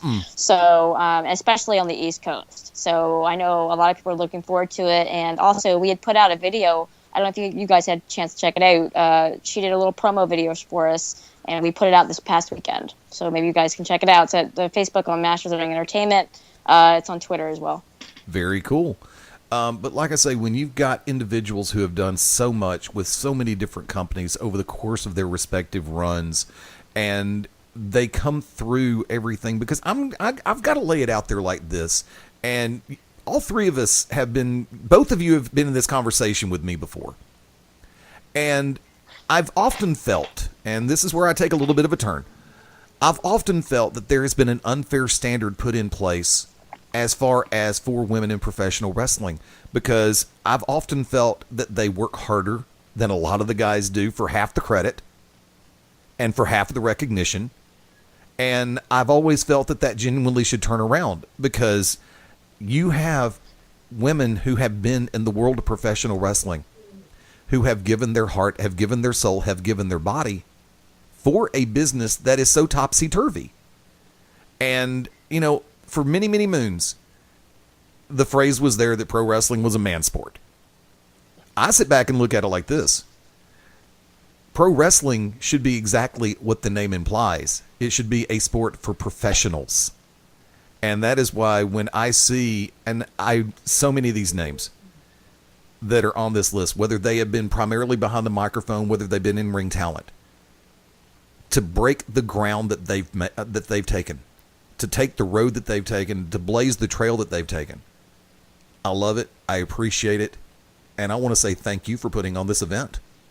Oh, thank you for saying that. I feel the same way. I'm very passionate about what women have accomplished in pro wrestling and how they've never gotten the recognition. It's hence the reason we've done the event. I mean, it's blazingly obvious to me. I mean, when you've got, it's just been a struggle. You don't know where they're going to appear on the card. Usually it's definitely not main events. And if it is, it's a rarity, and it can be botched, or it's just a joke, or it's not as taken as seriously. I mean, I have issues with the way the WWE has pushed women in the last few years, last few months. I think the last time it's been even remotely good was when Trish and Amy were there. When they were main eventing like they were in Raw and Charlotte. That's honestly the last time Trish and Amy have appeared together in North Carolina since this event. It's been 10 years for Trish, to give everyone a perspective on how it's the last time she's been in North Carolina. But I'm digressing, but I feel like it's just bad. I mean, TNA's doing a pretty good effort right now from what I hear. And I hear NXT's doing well. I honestly don't get to catch it as much as I wish. Everyone's telling me to tune in. So, tune in. There's a lot more work to do, but what these women have accomplished have certainly helped kick open the door. Let me tell you something. Check out NXT, because okay. And here we go, because I'm going to take the IWC at its word, because I'm going to take what they say and put it up in this context. The women who are divas who have been running in NXT for the last while have been blowing away the in-ring product on the main roster. And I believe that wholeheartedly. I've heard great things. I'm just waiting for them to get on the Raw roster. That's what I'm waiting on. Look, with all due respect, if it means happening, some of the things happening with some of the people that have come up to the main roster, I would rather them stay in NXT where they can actually do what they do best, and that's work. Fair point. Because, look what happened with Paige. Remember, she was a monster down in NXT. Lo and behold, she gets up to the main roster, and you've had so many others. It's like, look, I sit back and say this. At one point in time, Natalya Neidhart, genuinely one of the best in the industry. AJ Lee continued to improve, and her star continued to shine even brighter before she left. Paige, with the exception of a storyline thing here or there, which has been known to happen to people on the main roster, she's proven the fact that she's good in the ring and can definitely go at the drop of a hat. And look, I'm very... I don't have a gender bias when it comes down to it. When the bell rings, can you go? But when WWE puts on a product, and now the hashtag was give the divas a chance, it's like, let the divas who are there continue to hone their craft and become even better, because you've got some on the main roster that should not be on the main roster, and some on the NXT roster that need to be in the national spotlight and allowed to do what they do best. Absolutely. I mean, one thing I am excited about, and it warms my heart to see, is the social media support of women in NXT, women in wrestling. Regardless of how we feel about certain characters, there is a nice push, and Mick Foley has a lot to do with it, because he's brought attention to the girls, especially in NXT. I really enjoy lately the push on social media to sort of wake up the WWE bit and get them to pay more attention, to show the value of the women workers, which is fabulous. And it's just like you said, it doesn't matter your gender. When that bell rings, just work. I think that's spot on. I feel the same way. I think any wrestling fan should look at the work before the gender. And I think that WWE, and I'm going to toss to Stan right after I make this statement, but I'm going to say this. I thought that WWE may have realized something that they had when they had Dutch Mantell up there full-time, Zeb Coulter, because when Uncle Dutch was running the Knockouts division for TNA, nobody ever had anything negative to say about about Knockouts matches. When Dutch left TNA, that's when everything started to, because Dutch put his heart and soul into that Knockouts division, because he wanted people in that division who could do women's wrestling proud and do professional wrestling proud. Stan? I agree. I mean, both you and Bambi, you both are aware that I'm highly critical of women's wrestling, and it's not because I have a dislike for it, but I'm a stickler for the protecting the integrity of the art, and to me, that involves girls like or ladies like Amber O'Neil, Angel Orsini, Tasha Simone, and that's just the folks that I've worked with directly. I mean, indirectly, I've seen and experienced, as far as a fan perspective, seeing what Trish Stratus and Lita brought to the table in that era. We haven't seen women's wrestling truly be important, and I don't mean that as a disrespectful statement to the women that are trying their hardest right now, but we haven't really seen a important focal point in a worldwide stage. I would have to agree with Bambi and say it's been over a decade, and that's not the fault of Vince McMahon necessarily. I just don't think they have their finger on that pulse, and it's hard for that large of a group, that large of a company, to find that pulse. Now, with NXT, you've got Sasha Banks, you've got Charlotte, you've got Becky Lynch, you've got Bayley. You have all of these women that are highly capable, very young, and able to grow, and they've proven night in and night out that they're capable of pulling it off in a main event aspect, very similar to how Trish and Lita did. And more to the point, just looking at it from a business perspective, in a perfect world, the Divas lettering, the statement, the phrase, the term, would be eliminated because it's not what's needed. What's needed is a focus on women in wrestling and women as superstars and entertainers. You throw Diva out there and you think of and I don't mean this as a knock on her because she has improved, but you think of a Nikki Bella versus Karma, for example. Karma is a monster and should have, by all intents and purposes, what's Austin say, had a rocket strapped to her back? Yeah. I mean, not to be mean, but she would have needed a big rocket. Point is, she definitely deserved it because she's probably one of the best performers I've ever seen in a women's wrestling perspective. And size does not matter in that regard, but what I'm saying is that she should have been there. So from my perspective, I'm very particular about it, and I would love to have seen something happen with that.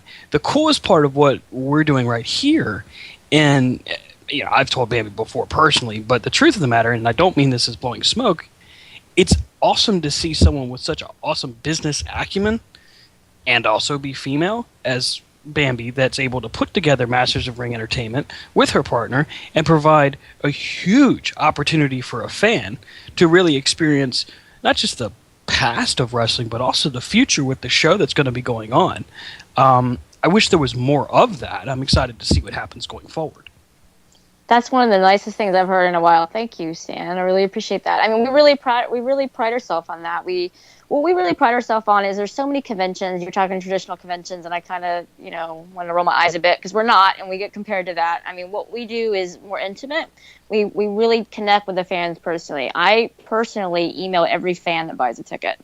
And it's worth it for me because I truly, truly, deep down, I couldn't be more sincere about it, value anyone who spends $1 on this company because you are voting with your wallet that I'm going to give you my time of day. I'm going to walk in your building and meet the people you brought in my town. And that's a serious responsibility. Conventions forget that. And I won't, of course, we hope to get bigger. That's our goal. We have an Indiegogo campaign. If anybody would like to check it out, we do have aspirations to go international. And we've had international requests, which is incredibly flattering. Australia, Italy, just here and there and everywhere. We really strive ourselves on the personal relationship with a fan. A WWE really can't have that. It's not in their capacity to. They've outgrown that. And there's nothing wrong with that, but we serve an audience more personally because we grew up as fans. We won't forget where we came from, and at the end of the day, fans make the wrestling business. They are the reasons why everyone has a job, all of us in this conversation, So, I mean, that's how we view it. In terms of what you said earlier about NXT, I've heard, NXT is a lot hotter than Raw. It's a better product than Raw. I absolutely believe it. Thank God NXT is around because it's nice to hear the fan base, when new NXT people come up the rank. And I'm glad there's little alternatives like that. I'm glad WWE is having a platform for that audience that's really rabid. So, competition's healthy, even internal competition. I think NXT performers will make the mainstays have to work harder as they get more and more in. You mentioned the word rabid, and I take the word rabid as passionate. And yes, the way that I'm looking at it, in all sincerity, you have to have that passion, whether you're in-ring talent, whether you're a referee, whether you're an announcer, it doesn't matter. Because you have to be able to fully grasp your head and your heart around what you're trying to do. Because I will say this, as someone who watched pro wrestling in the 70s, the 80s, the 90s, the early 2000s, and the 2010s, the 20-teens, whatever you want to call it, I watch different people and I pay attention. It's just like, I don't know if you heard what I said during the first segment of the show, but I see people who take things for what they are, and then I see people who take things for what they can be or what they feel they should be. And I'm gonna break track for a second here, and I'm going into a different realm because when I was watching WWE's top 10 countdown of the countdown of the top 10 high flyers, and I listened to what they said about Amy, about Lita. First off, I agree with what they said because of the fact that you could see that she wanted to be that much more than, and here you go, the traditional diva, the traditional female wrestler. She wanted to show that there is another side, and she did that. She had that passion, that desire, that drive, that motivation. And that's why I listened to what they said and how they said it, because I was waiting. I was sitting back waiting because I was ready to pounce. And when everything they said was A, real, B, true, C, genuine, I'm sitting back going, rats, I can't shred this. Because they said it right. She had that focus to where she wanted to continue to get even better than she was, and she was pretty damn good when she walked onto the scene. And that's something that on the main roster is really kind of hard to get. And then we saw the factor of Trish starting out the way she did in the WWEF, and then evolving her character and her personality, and then moving in ring, and then going full-time in ring. She had that drive, she had that passion, she had that motivation to continue to be better, to be the best that she could be, and even surpass that. And you look at a number of the individuals who are going to be at this event this Saturday. Traditional wrestling fans, long time, short time, doesn't matter. If you want to meet individuals in the realm of professional wrestling who genuinely understand the concept of not what it is, but what it can be and what it should be, you need to be in Wilmington, North Carolina this Saturday, May 23rd, Plain and simple. That's the best way I can say it. Because fans want to be able to respect the in-ring product, the on-television, the on-camera product, the live product. You have to be able to respect the ones who paved the way, who blazed the trail, who laid the groundwork. And these ladies, they didn't just blaze the trail. They punched the hole right through the wall, shattered the glass ceiling, and showed that a star can shine brighter and brighter every time. Questions, comments? Hard to follow that up. I mean, thank you. Well, I mean, it's the God honest truth, and it's not just these ladies. I mean, we're taking moments and lasting legacy to also honor those before them, the Fabulous Moolah, Mae Young, and the people that have passed on. What we're proud about as a company is we are very different on the independent scene. You will not see another company like us. And the comparison to WWE. It makes sense for us because we were paying an honor to people, in the business, in a very serious way, a very WWE Hall of Fame style way, without putting them in a Hall of Fame. This is just basically, the way we look at it is to honor each other in the business to a degree, to honor people in the business without a physical location or non-location Titan Tower type gimmick, I guess.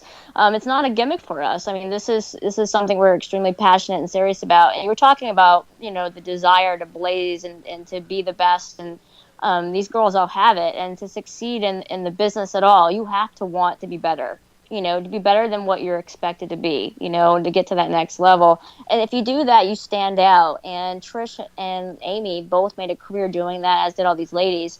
And even ladies we don't have in the card, the Molly Hollies and Jazz and Medusa, I mean, all these ladies are all very, very important. You can only put so many in a two hour show. True.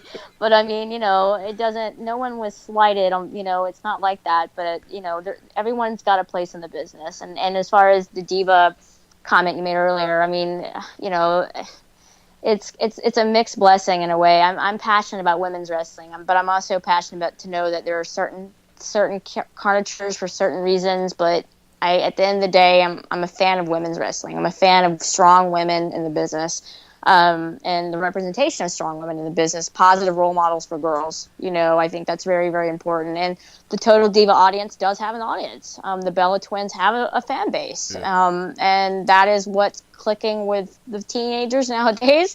I don't always agree, but they're bringing people to the seats. I mean, I'll tell you the testament that I felt when I walked into the WrestleMania store and saw a whole section of Bella merchandise. I hadn't quite seen anything like that since Sunny was around, to be honest. I hadn't seen that much merch for women in a long time, good, bad, or indifferent. They're obviously doing something right up there to attract that kind of marketing. Yeah, I have one, and I hate to kill the whole thing by making this one comment, but considering her name is Brie, and she puts her name on her shirt, and she calls her little war cry Brie mode, if you're doing that in the crux of the match, wouldn't you be in Brie mode from bell to bell? And not just on the comeback? That's true. I mean, I'm sorry, that's just my... I'm sorry. I know. But the way I look at it, hey, these girls are paid to do a job. May not be what I always agree with, but hey, they're paid to do a job, and they do their job. Whether I like it or not, it's not important. It's not my show. But what is my show is what we're doing here with the Women in Wrestling Fan Expo and Lasting Legacy. And I'm really, really proud of the product we're developing with that, and the brand we're developing with the Lasting Legacy series, like we did with Cornette, and now with this, and we're doing in the future. So this is going to be pretty amazing. I hope everyone listening can check it out. We've got fans coming from around the country. It's not too late. There's still some hotel rooms in the city left. It's Memorial Day weekend, so if you're planning to come, I would really go ahead and get that stuff in motion, because the hotel rooms are filling up in this area. Now, you also, like I said, running down just some of the names that are going to be there. You've already made the reference to Terri Runnels is going to be there. Lisa Moretti is going to be there. Of course, Trish and Amy are going to be there. Missy Hyatt, Marie Varon. Look, I'm just going to sit back and say, I wish that she would have taken the MMA thing seriously a few years sooner, because I really think with her style and her skill set and her moveset and her mental acumen, that Lisa Marie would have actually done very well in MMA. Oh, definitely. I really Definitely. do. And not to mention, you got one of my personal favorites of all time in Little Egypt going to be there. I am so pissed that I can't be there. Little Egypt, she's awesome. I mean, with Glow, Glow having a Glow presence there was important to me because they never get enough acknowledgement for what they've done for women's wrestling and their part in the whole history of women's wrestling. They really have never gotten a voice, and it was really important to me to have Little Egypt there for that reason. Once again, I'm ticked I can't be there.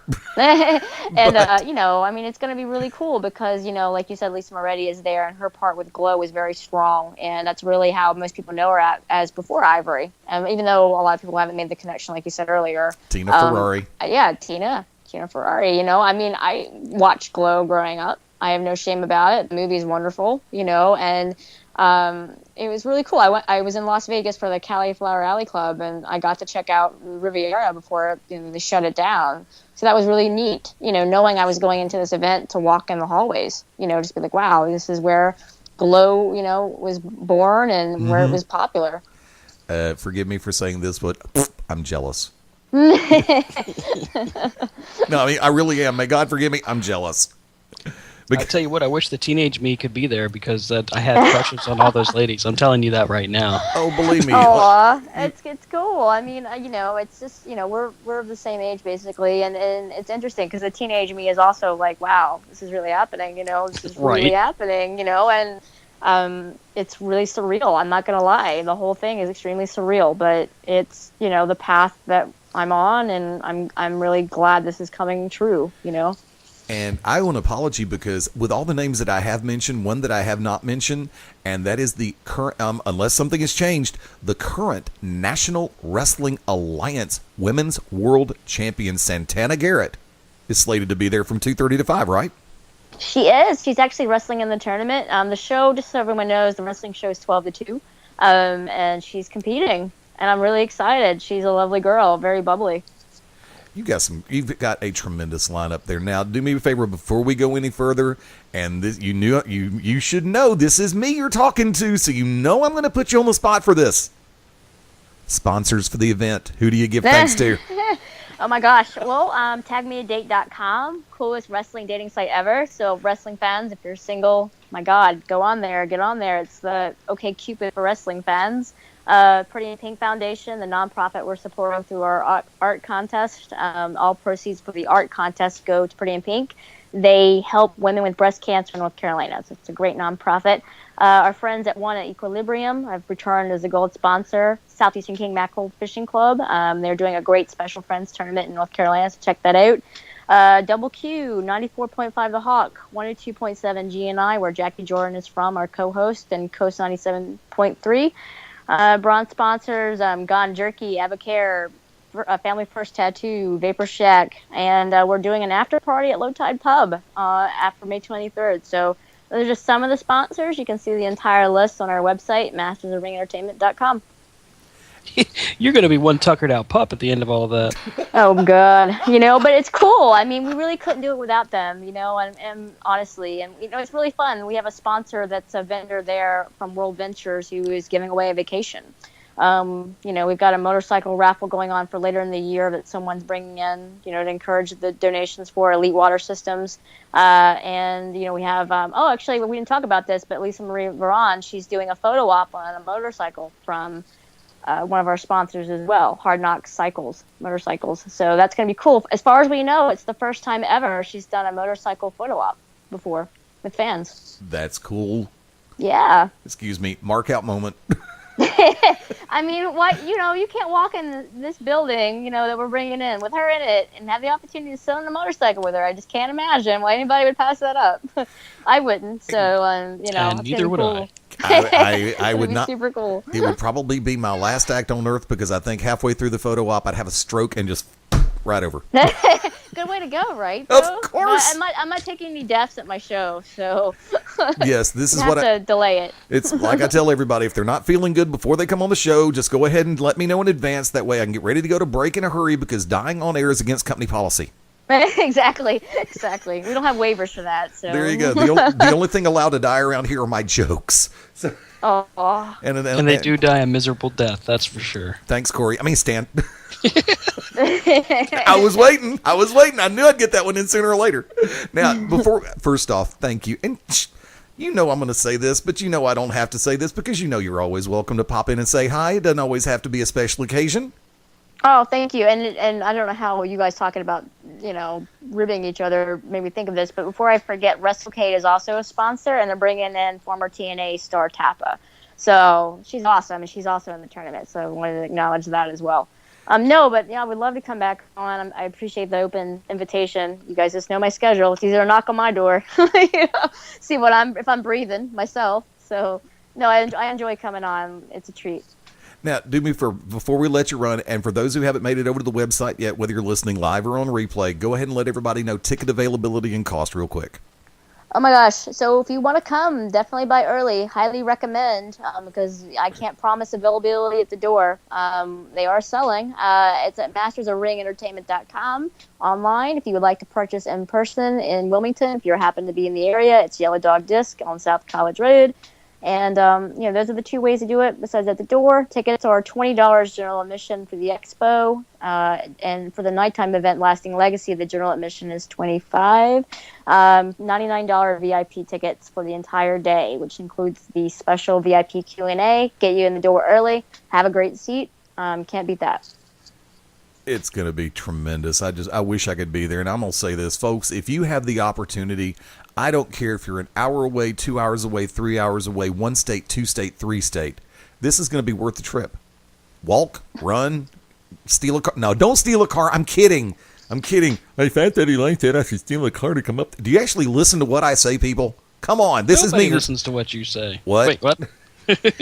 You saw that one coming too, didn't you?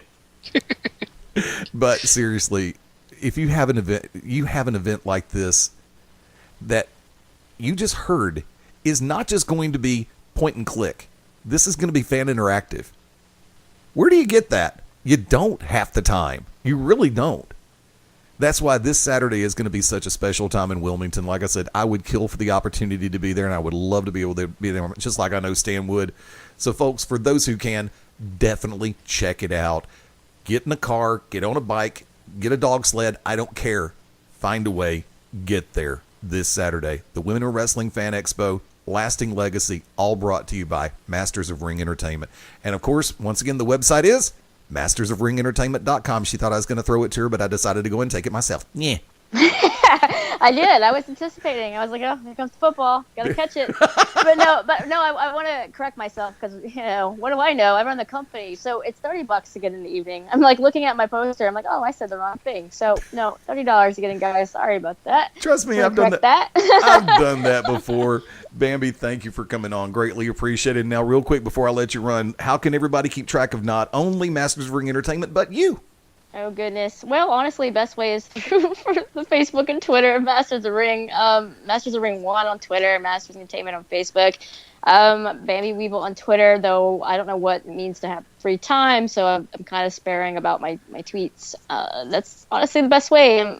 I'm really accessible, guys, so I mean, people are always surprised to hear from the co-owner of the company, but it really is important to have that connection with the fans. So the person tweeting, the person Facebooking, the person emailing, the person on the chat on the website, that's me. So, I'm likely to remember names, honestly, when you come to the event. I mean, we're that close to our fan base, which is really unique, like I said earlier. So yeah, very accessible. Come say hello. Let me know you heard me here. Always appreciated, and looking forward to having you come back on, and I wish you the absolute best for this coming Saturday. Thank you both for having me. Appreciate it. Ladies and gentlemen, going to go to a quick break. Right after I go ahead and get 3 more egg roll what I did, and I believe no country should ever make a card they cannot pronounce, and I do refer to the Carora. Hang with us. Back to Basics rolls on right after I have a nervous breakdown.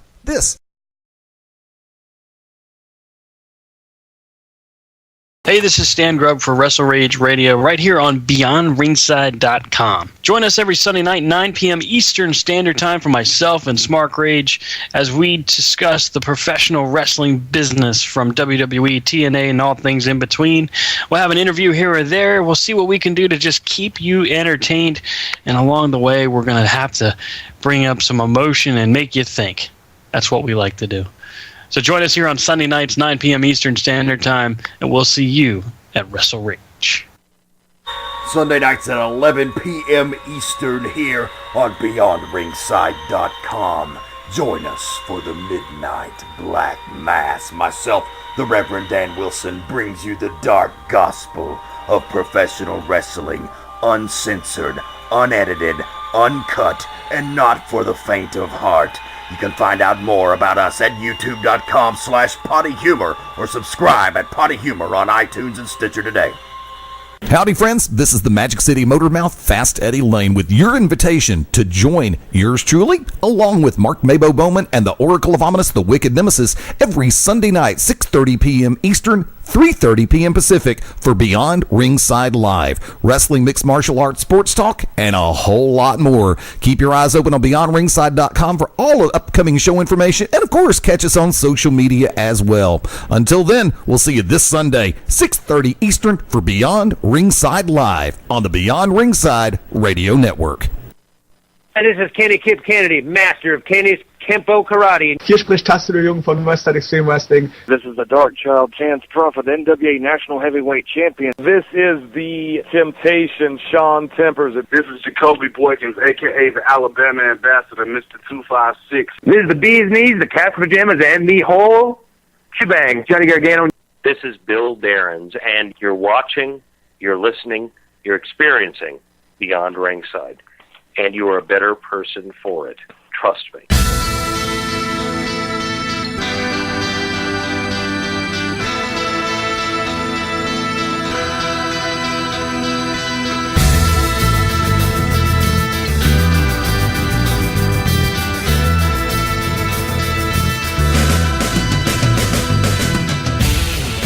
Yes, I know. That used to be the intro music.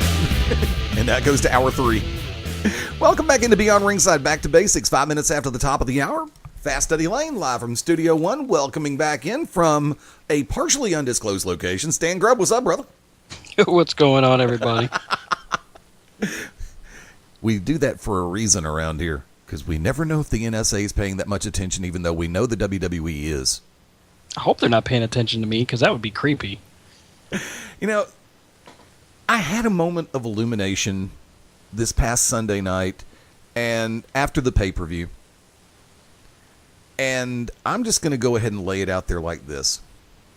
And before I do, I want to say this. I want to say a very heartfelt and very special thank you to Evan Ginsberg with Legends TV for coming on during the first hour. Yeah, sorry about interrupting your conversation there. Sorry, Mr. Ginsberg. And a very heartfelt and special thank you to Bambi Weavil with Masters of Ring Entertainment for coming on during hour number 2. Tremendous to have both of them back on.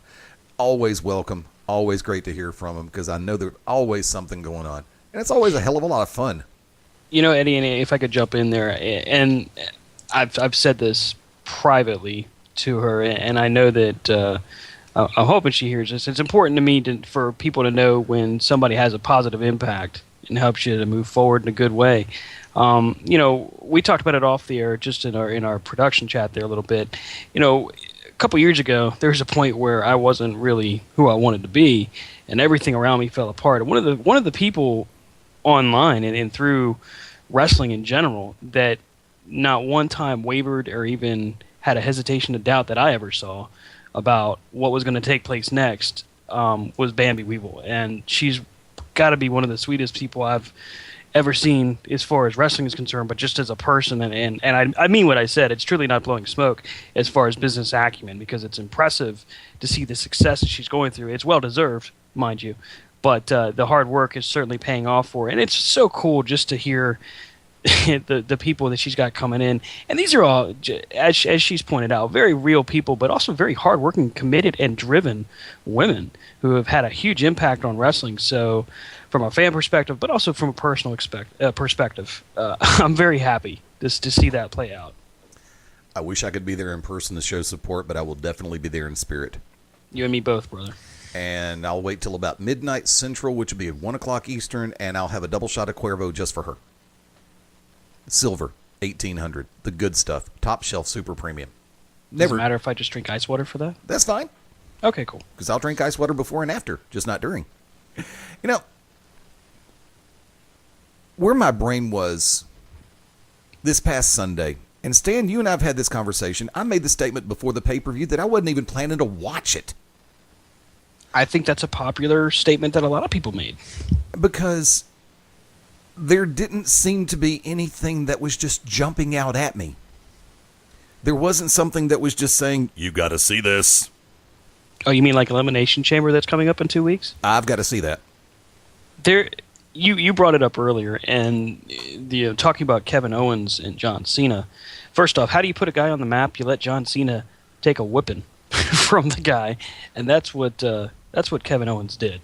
Mm-hmm. For him to step on the U.S. title, to just plant John Cena center of the ring and leave him laying, that's a stamp of approval from not just Triple H and Vince, but also from John Cena himself. Yeah. To say, yeah, I'll do it. But that's who John Cena is. I mean, that's the guy. What we see on TV for John Cena, I truly believe is John Cena off TV. That's who he is. Yeah, it's amped up maybe a little bit, and I think that maybe that's part of the magic of pro wrestling. But yeah, Elimination Chamber, the card as it's laying out, and it's only 2 weeks away. Yeah, I know.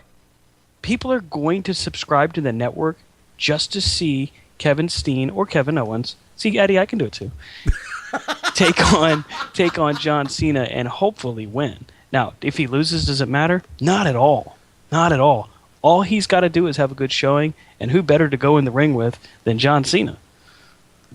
I think that's money. I think they could have if they wanted to, and they're smart to not, because they know what it's going to do for the long term. If they wanted to, they could have made this a payback match, and people would have paid to see it. Agreed. Very much agreed. But let me drill this one out there real quick. Sure. The moment that my brain just went, "Hi honey, I'm home." I'm in the garage smoking a cigarette with it's a running gag, so don't take it this seriously, kids. Were you treating your glaucoma? No. Okay, just checking. Marlboro Light 100s. Even though there's nothing light about them, and that's what the package says, that's a lie. But I was smoking a cigarette with, and like I said, here's the running gag, her. Also, Cindy, how you doing? I know you're listening right now, so put the lawn darts down. And then my brain just clicked because I was telling her about the pay-per-view.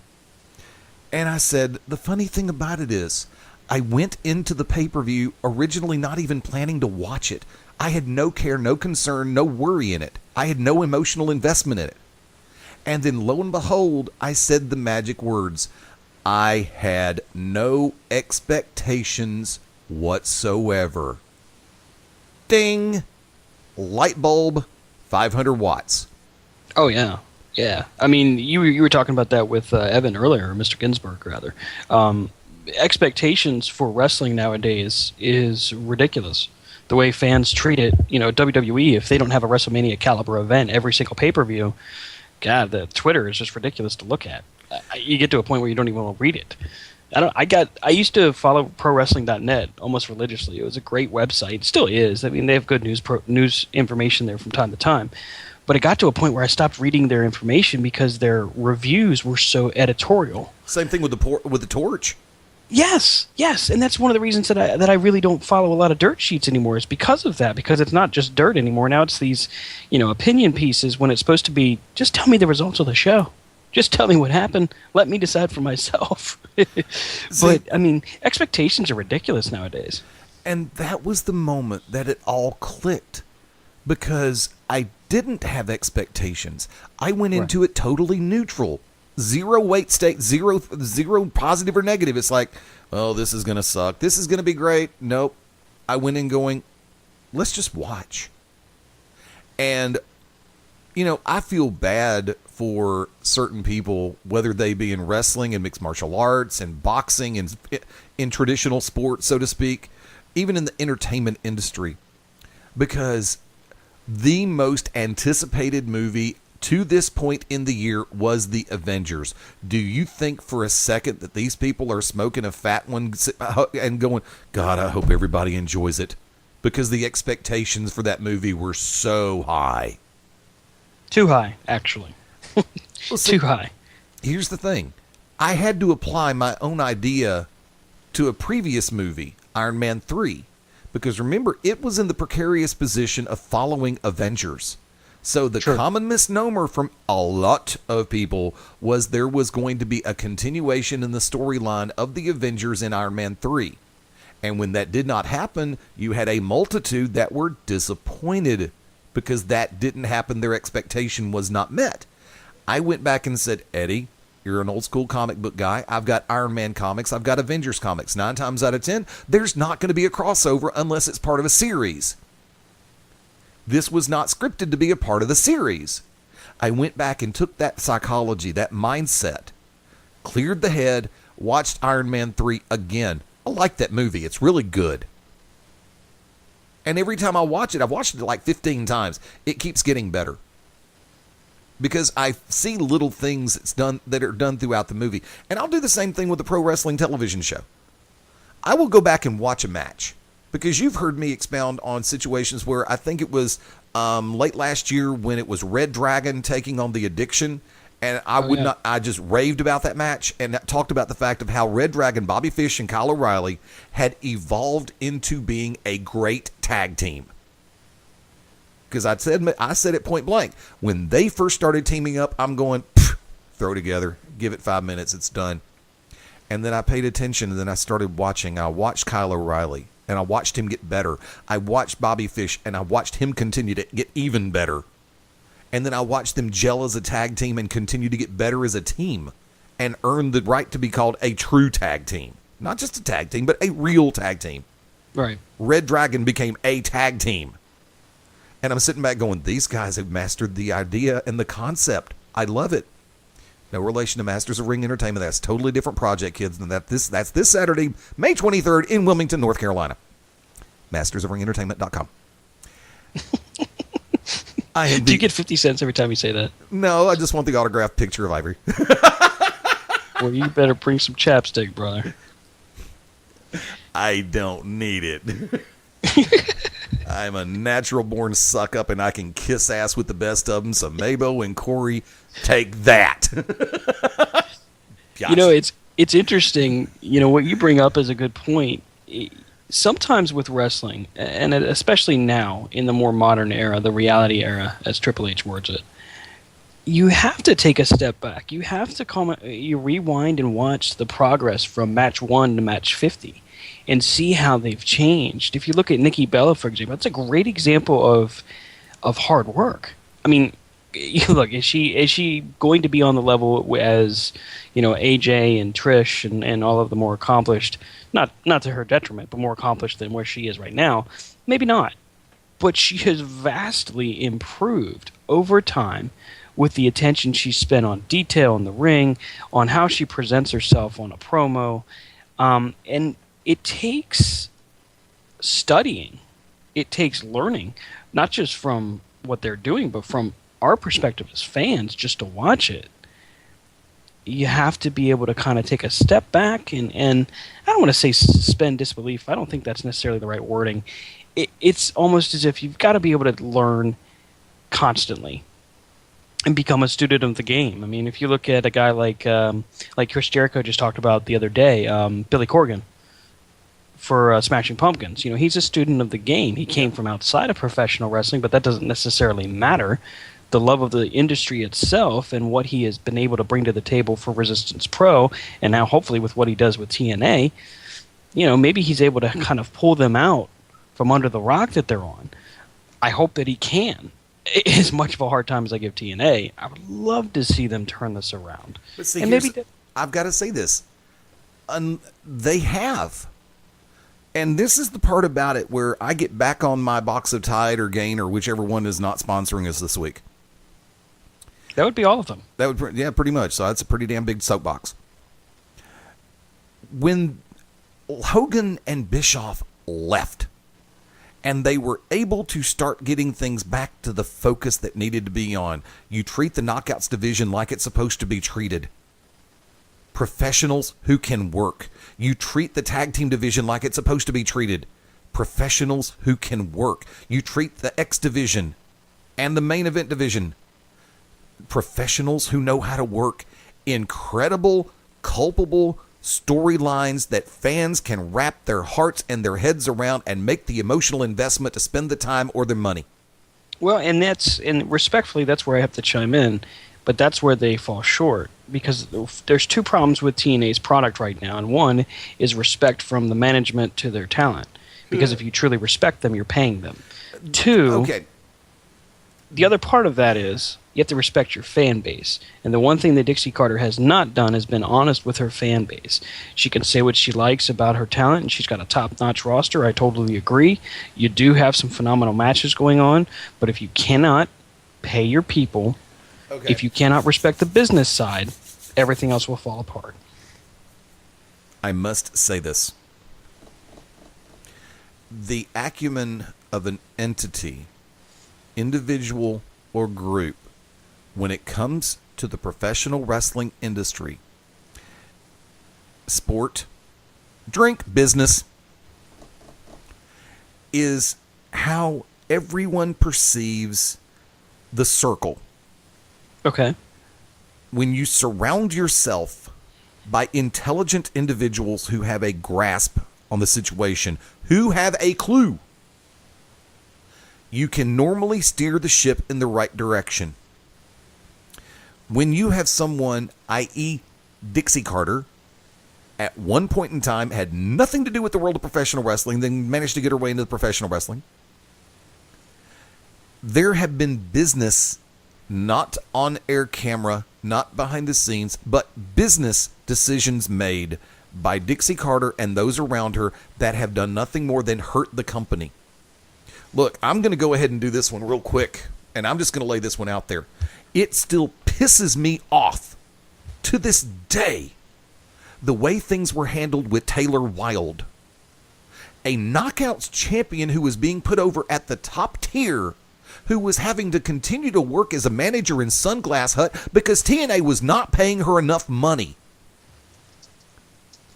That still makes me mad to this day, that someone who was talented, that they were putting over as their champion in the Knockouts division, wasn't being fairly and appropriately paid for her time and her talent. That is stupidity on the front office of TNA, and Dixie Carter is the flagship of that office, therefore it falls on her shoulders. Because well, I agree, but that's because of that, and that's where the today's IWC is unfortunately correct, because she's in charge. The the business itself that she's running is failing. The show might be great, and I have no reason to say that it's not. I really don't have a reason to take away from their talent ever, because they've got a great roster, and they do deserve respect for that, and I try to. The problem that I have is more based off of solely who's in charge and what she's failing to do for her talent, just like you brought up with Taylor Wilde. But I mean, there's so many other examples. Chris Sabin, AJ Styles, Sting, Kurt Angle for a period. I mean, there's so many top-tier men and women that have been treated poorly by that company. Oh, God, yes. And the thing is, you can only do that so much before finally the wheels come off. And she's dying a slow death out there right now. And it sucks, because you want to see an alternative. But guess what? Here's the thing. Fans don't really want to see an alternative. They want WCW back. They want that Monday Night War again. They want the reality era to die and be Attitude again. But even then, if they get that, they're going to be upset that it's not the reality era again. No, they're not. You know, I mean, you can't please today's fan base with a product like TNA. It's just not possible. You know, you might please I call them, you know, the Meltzerites, the people that follow Dave Meltzer. You might please them.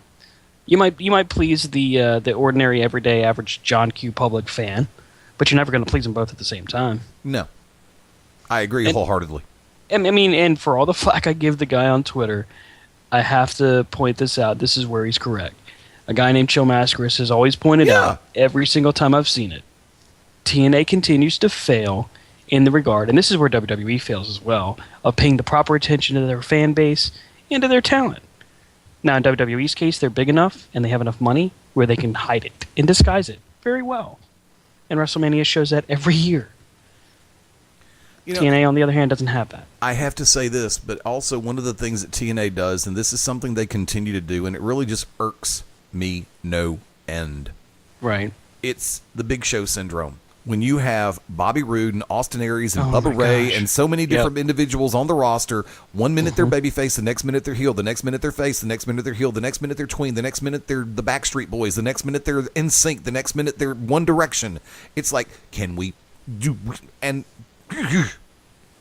You know, I didn't think that anybody could rival the amount of heel and face turns that the Big Show had until I watched what Ken Anderson did in TNA. Yeah. I mean, holy cow, man. Bobby Roode's right there. And the thing is, he's okay with it. Like, as a performer, yeah, I understand you got to roll with the punches, do what your boss says. I respect that, but come on. At some point, don't you go, well, hey, wait a second. You know, the fans aren't really going to buy this after a while.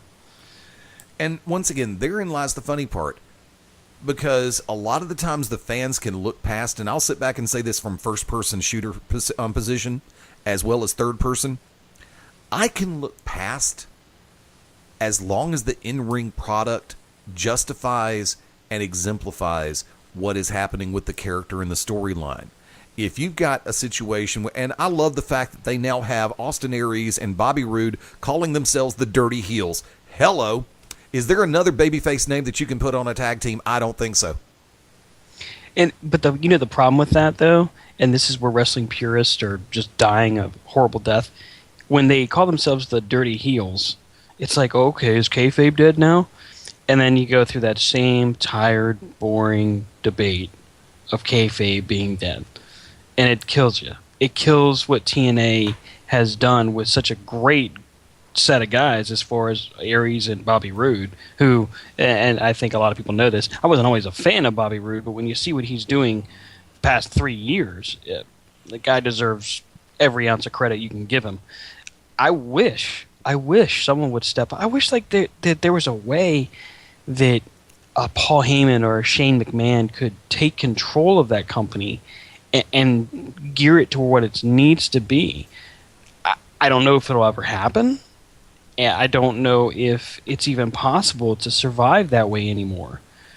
But what's ultimately going to happen, and we all know this, this is not a question, it's not a possibility, it's a question of when. TNA will fold, Vince McMahon will pick up the pieces, own their video library, and they will be done. And Global Force Wrestling, maybe they've got an opportunity to pull it together. But if they don't respect what the business has shown them before as far as history and learning from mistakes, Vince McMahon will own them too. Because Vince is just smart enough to stay on the sideline and wait until these smaller companies that are just more ego and money mark than anything else fall. I mean, it's what happened to WCW. It's what happened because, I mean, let's face it, Ted Turner was the biggest money mark we've ever seen. Oh, God, yes. Okay, I mean, you see these indie feds, and Sunday, I'll probably go on more at length about it, but I've gotten to a point now where indie promoters make me want to vomit. Some do. Because there's some out there that they want the payday, their money marks for themselves, and they want to make sure that everything around their promotion revolves around them, and it drives me nuts. And then you see promotions like Omega, and what Q-Ball Carmichael runs, and what Peach State is doing, and what some of the other folks that are doing that we learn about is along the way, and you see the respect for it. But like a lady like Dixie Carter is a money mark. I mean, she's Ted Turner, just female. Vince McMahon is not. One, he has enough money; he doesn't worry about that. And two, he also knows that this is a business of cycles, and it takes a long time to go from a downswing to an upswing. And that's why he's successful. That's why Triple H in 3 years will be in charge when Vince takes his final, his last hurrah, quote unquote. And WWE will go on for another 50. Because they are strong enough, big enough, and they have enough financial capital and respect in the business world, not just the wrestling world, that they'll survive. And if WWE closed in 10 years from now, their library alone is worth so much, they'll never die. They'll never truly die. And that's the crazy thing. That's what Dixie Carter can't stand, and she tries so hard to say that she's an alternative. She's not. It's not an alternative if you're not available on the same scale. Like the alternative thing that you were asking us about last night? Yeah. It's not an alternative if it's not available on a broad scale. Now, because it's on the internet, it's available. It's available in more homes than TNA's Impact. There you go. And How Ring of sad Honor. is that? And Ring of Honor. And Lucha Underground. And But see, here's the reason why I put this one out there. You have Beyond Wrestling, which Drew Cordero, Denver, Colorado, you still owe me an interview, biatch. And that was a Full Metal Jacket right there. Yeah, it was 115 grain, 9mm. Bang. From that vantage point, yeah, I know, stooge me twice, biatch. And I know he listens too. Hey, Drew, what's going on, buddy? That's why I use both names, because he does too. I'm not pulling the curtain back, but I appreciate the fact. And look, I've got to lay this out there. You had on consecutive weeks Rawternative put out by Beyond, which had different promotions. Like they'll get a match from Smash. They actually had a match from Chikara last night on that run. 14 matches from different companies. I was happy to see it. Some of the matches were good. Some of the matches sucked. I'm gonna be honest. There were some matches that were 20 minutes that should have gone 10. There were some matches that were 15 minutes that should have been 30. But you have that happen in pro wrestling. There's a human element involved. Right. But I tell people, and they jokingly call it the Rawternative. They're saying, if you're sick and tired of being on Monday Night Raw and you're a wrestling fan, we're going to give you something to enjoy, because we're going to show you the fact that and this has been my mission statement for Beyond Ringside from day FN1. There are alternatives. And it's not just on YouTube. There are companies that run in all 50 states. And you have the opportunity. They may not be 10 minutes down the road. They may be an hour or two away from you. But you get a chance to see the talent that is in different areas of the country working for some of these promotions. And then you have a company that knows what it means to tour like Chikara and ROH. These companies hit the road to go to different parts of the United States to spread the name, spread the word, and spread the love. And when pro wrestling fans sit back and say, and what I like to call the MTFers, Monday, Thursday, Friday. Yeah, no relation to Matt Hardy's old gimmick, but they're the MTFers. They're not pro wrestling fans. They're WWE fans and they're Impact fans. They're not pro wrestling fans. Pro wrestling fans will find a show close to them on a Saturday night, say, ooh, $10, let's go, check it out. That's a wrestling fan. A wrestling fan will go ahead and spend the $25 or $30 or $50 on a pay-per-view and not just sit back and watch free TV. You've spent money on pay-per-views. You've gone to live independent shows. You've gone to live events in different areas. I've gone to and worked them. Then you worked them too. And it's like that. But I'm still a fan of this. Right. And I still respect it and appreciate it for what it should be and not what it... Okay. Like I said, I respect it for what I know it can be. I respect it for what I know it should be. I don't always respect it for what it is, because sometimes what it is crap. Plain and simple. You have moments in a lot of the times in WWE, you have moments of brilliance surrounded by hours of futility. In TNA, you have moments of brilliance surrounded by the other hour and 40 minutes of stupidity or futility. I'm not a big fan of the BDC. What I used to call Brovolution. I know I got Brovolution. Oh my gosh. Oh, by the way. Yes. By the way, sir, I heard the replay of Sunday where you talked about the bro birds. You can't say that on the radio, sir.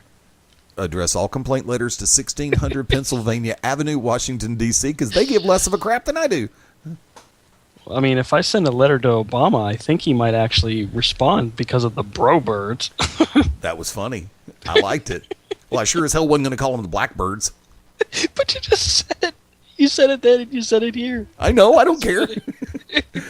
Because everybody knows that I'm not being serious and I'm not being derogatory and I'm not trying to slam anybody or put them down. I just think it's funny as hell, the fact that, okay, you want to call out the Freebird rule, and guess what? Why not say bro birds? Come on, that's funny. If people can honestly get offended by that, please, for the love of God, go smoke a joint, take a poop, and eat some Fruit Loops, because you need the weed more than I do. I mean, Mark Henry would get offended. Mark Henry would not get offended. Mark Henry would be pissed that he didn't think of it. I don't know. Mark Henry was offended about all sorts of craziness, from people doing skits and YouTube segments. And I mean, now his gripe with Michael Hayes is legit and should have never happened. But I don't know. There's guys out there that take everything to a racial tone. Well, it's not meant to be serious. It's meant to be humorous. I'm just picking on you. I'm just I know, but I'm just going to lay it out there. It was meant to be humorous. It was not meant to be serious. It was not meant to be derogatory, defamatory, inflammatory, or any other Tory that you want to put on there other than Tori Wilson. Tori Amos? Yeah, not a big fan. What? Not a big fan. Ugh. It's like asking me if I'm a fan of Poe, not Edgar Allan. Hey, careful there. What? Edgar Allan Poe is one of my favorite authors. No, I said Poe, not Edgar Allan Poe. Oh, okay. I misunderstood you. Sorry. Yeah, Poe had a song called Angry Johnny, or Bjork. It's like, nope. No, I don't like Bjork. Never have. I'd rather listen to Celtic Woman. They at least have I don't talent. want to listen to that either. They have talent. No, they have talent and harmony.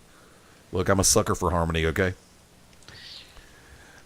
That's why it's like, there's just, I'm sorry. I almost went off on a tangent during the segment with Evan due to the fact that it's like, I listen to some of the stuff that's out there now, and if it weren't for autotune, Britney Spears would retire. If it wasn't for autotune, half the acts that are out there now would retire. And some of them should. And I got criticized because I made the comment that I didn't watch the Billboard Music Awards this past Sunday night because I deliberately wanted to not support. Try it again. I deliberately wanted to avoid any possible reference of Swiftler. Swiftler? Yes, Hal Swiftler. And her blank. Oh, come on. Now, Taylor Swift is making bank. I don't She's care. making bank, dude. I'm just not a fan. I don't like her. I don't care about her. I have no emotional investment. I am apathetic. I am completely and totally ambiguous on that situation. She has no bearing in my life. I'm not a fan of her music. I wasn't a fan when she was in country. I did the Snoopy dance when she left country. And then the ACM still gives her a milestone award. That is such bull crap. I mean, in today's world, though, entertainment, they give awards for everything, so it doesn't matter. Hey, I partied for 23 seconds. Can I have a gold medal now? Sure, thank you. I mean, how can somebody judge art like that anyway? Pearl Jam had the best acceptance speech for a Grammy, where they came up, accepted the Grammy, and said, "I really don't understand how you can judge art." And then they walked off the stage. It was great because it's the truth. I mean, it's expression. It's it's individual, but there's a group now that gives awards for it. Yeah, let's award mediocrity at its finest. Hey, every kid gets a trophy. Screw that. I used to work for my trophy. I play hard for my trophies. I was the guy that used to get upset when I didn't get a trophy, so, You know what happened when I didn't get a trophy? I busted my ass to get better at what I was doing. So did I. Amen to that. And if I didn't get it the next year, I kept working. And then when I finally got that trophy, I sat back and said one thing. How hard do I have to work to get another one? Mm-hmm. Because I've had people in my life in radio back in the days of FM and traditional, terrestrial, whatever you want to call it, that when a ratings book would come out and they would see that they're in the top half of the bracketing, I'm radio god. No, you're not. And then if they get to that number 3, number 2, number 1 slot, it's like, I'm radio god and you're not. No, you're not. First thing crosses my mind, if I see the fact that a show that I'm a part of is in the top 3, top 2, or number 1 in the market, it's like, okay, fine, what can we do to get the numbers even higher? Amen to that. What can we do to make it that much better to where even more people will listen without alienating the people who are already listening? And yeah, I'm being dead damn serious on that one. Do me a favor. Let me segue for a second because I want to throw this one out there. I'm 23 before the top of the hour on this Tuesday night. Fast Eddie Layne, Stan Grubb, Beyond Ringside, Back to Basics, and WrestleRage Radio being represented tonight too. So we'll go in that direction. In less than 2 weeks, for the first time ever, WWE is going to be presenting a tag team elimination chamber. Now, I want to run through these, but Stan, when I finish, I want you to go ahead and remember the little commercial is like, these go great together, but you also had the little stigma about which one of these just doesn't seem to fit. And I think you already have the answer in your mind. You have Cesaro and Kid. You have Los Matadores. You have the Primetime Players. You have the Lucha Dragons. You have the Ascension. And you have the Tag Team Champions, the New Day. Stan, what just doesn't seem to be in its proper place? The Ascension. They don't belong there. I mean that's my opinion. The Matadors don't really belong there either. They're kind of a joke. They haven't won legitimately in Lord knows how long. I mean, they had the WLC thing. I think that's the highlight of their career so far. Yep. And that's it stinks because they're paying the price for Carlito's poor performance. And that's not his fault or their fault. It's just how it rolls out. When they get looked at for further exposure and maybe a push, I'm positive somebody goes, yeah, I don't know, I remember what that Carlito guy did, and somehow they just get shifted right back down the line. They're talented guys, but they really don't belong there, and neither do the Ascension. If it was Primo and Epico in this match, I would sit back. I wouldn't be saying anything right now. But because it's a gimmick such as Los Matadores, which has never really gotten over with the fan base, with the WWE Universe. Hey, here's a question. Sure. With the New Day, everybody was mad because they thought it was a racist gimmick. It should be insulting to black people. Should be insulting to everybody. Right, except for the fact that, they're actually talking a positive message. But, never mind that. The Matadors. Why is the Hispanic community not upset about this? It's making fun of the Mexican and Latin American people. It's depicting them in a comedic fashion. Why are people not upset about this?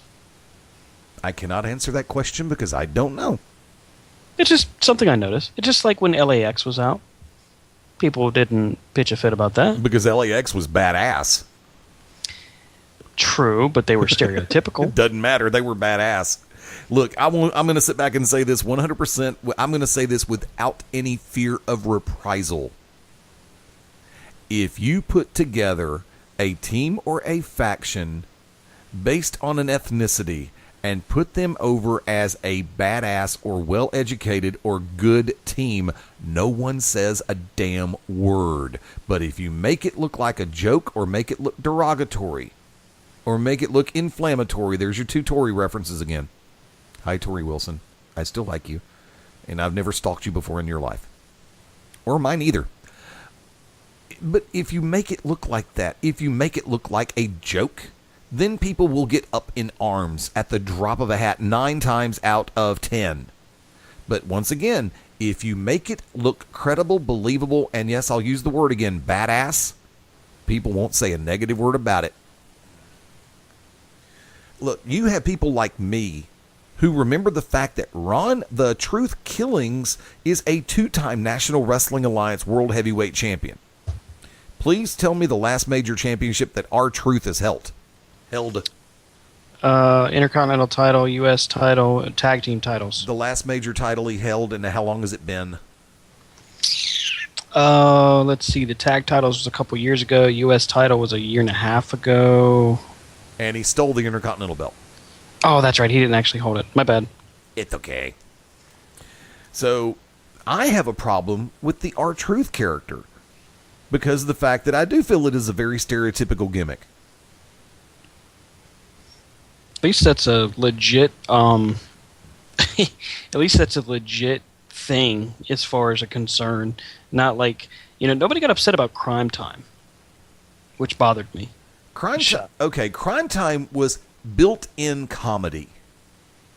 But it was depicting an African American in the same fashion that R-Truth does. No, not necessarily, because they called themselves Crime Time and spelled it with a damn Y. It was not supposed to be... Okay, it was supposed to be a parody of... here comes this everybody's favorite word again. The thug lifestyle, or the thug look, without being thugs. They were acting thug-ish in a comedic sense. Even when they were heel, they were never really that much of a... And there's that word that... Even when they were heel, they weren't that heel. They were heel, but they weren't that heel. And when they went babyface, it's kind of like the crowd got right behind them because they were doing stuff that was popular with the crowd and everybody could make the investment. Right. See, I get to a point now, and I think Ron Killings is a great example. He is an accomplished performer in the business in general, Drink.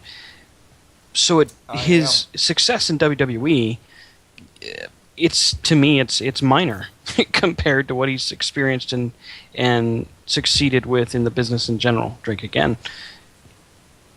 You don't have that with guys like Kofi Kingston and Biggie Langston. You do have it with Xavier Woods. You don't necessarily have it with Shad Gaspard and JTG. But you may have had it with a guy like Ahmed Johnson when he was at his prime. But even Ahmed Johnson, with the Nation of Domination gimmick, was put into that stereotypical role. When you put stereotypes out there in front of the entire world, you're going to be attacked for it. But to me, it's not necessarily not having a problem with the stereotype. It's all stereotypes, because that's really the issue. When you start putting labels to it, that's when it becomes a problem. Very How we true. got from talking about the Elimination Chamber to racism, I don't know. Welcome to Beyond Ringside. Better yet, I'll give you what I do for the show open. Welcome to Back to Basics, where everything is on the table and nothing is off the record. Yeah. Let's shift it for a second. Both of us watched it. Let's take a look. Let's scan through it real quick.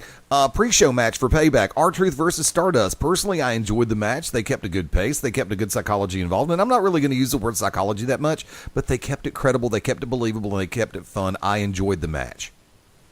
Disappointing to see Stardust come up short. It's nice to see R-Truth get a victory, of course, but I'm a Killings fan. I've liked him since he was in TNA. I do feel bad for Cody Rhodes in that regard, though. I think he does deserve to be in a better exposure, and maybe it's just a matter of time, but it wasn't a bad match. No, not at all. The Ascension took on the Meta Powers, Macho Mandow, and that's just funny. That was funny. I enjoyed it. The Ascension needed to go over in that circumstance. I don't care. I thought it was a fun match to watch. It was funny. I didn't realize that that Curtis Axel would go full Hogan and shave off his beard and do the mustache, but it was pretty good. I like how they played it up. I liked seeing the Ascension go over. It's long overdue. Yeah. And I'm not against the Ascension. I just don't think they're ready for what they're going to experience in the Elimination Chamber, because this is where they should actually come out on top, and it's just they haven't been primed for it. They're not ready. Sheamus taking on Dolph Ziggler. This match could be a main event on any Raw or SmackDown period, because these two, I mean, oh my God, and with Ziggler's head getting popped, wow. Take it one step further, and they didn't bleep everything out, and they didn't stop the match. Fortunately, it was over. But by the same token, I thought that Sheamus gave a better account for himself in this match than he has for a while. Ziggler has gone back and forth as far as being up and down, and in this particular match, I think he actually showed all over again why the investment should still be on his the ball should still be in his hands. I agree. Dolph Ziggler is grossly underutilized, but also underrated in my opinion. I think he's one of the best workers they have on that roster. Sheamus, unfortunately, keeps falling short with his matches with Ziggler, and it's not for lack of effort. I just don't know that he can keep up. And that's not going to work out for him in the long run. That's one of the reasons we see so many pushes for him stall out, because he just can't keep pace. I think he runs out of steam and gets bored, much like Rusev, which we'll talk about in a minute. Okay, 2 out of 3 fall match for the WWE Tag Team Championships. Not titles, championship, kids. Get the words right, okay? Kid and Cesaro got the rematch against the New Day. I think they played this one right. And when it comes down to it and everything is said and done, I think the ending of it, they're using twin magic. Not bad. It's different. It's something that you haven't really seen before other than back in the days of the Killer Bees. So, and they took that to a different level. I think the action was consistent. Everything was in place. I have nothing negative to say about this match. I think they did it right. Oh, yeah. New Day as bad guys is exactly where they need to be. I think Cesaro and Tyson Kidd are probably looking at the last 6 to 8 months of their run in WWE, which is unfortunate, but one, Cesaro's never going to get any further than where he's at right now, and that's not his fault. WWE just doesn't know what to do with a guy like him. Tyson Kidd has never gotten the respect that he deserves as a performer. Part of that comes from the fact that he's related to the Hart family, and WWE just seems intimidated by Hart family and Hart Dungeon graduates. Ryback Bray Wyatt. There's that word.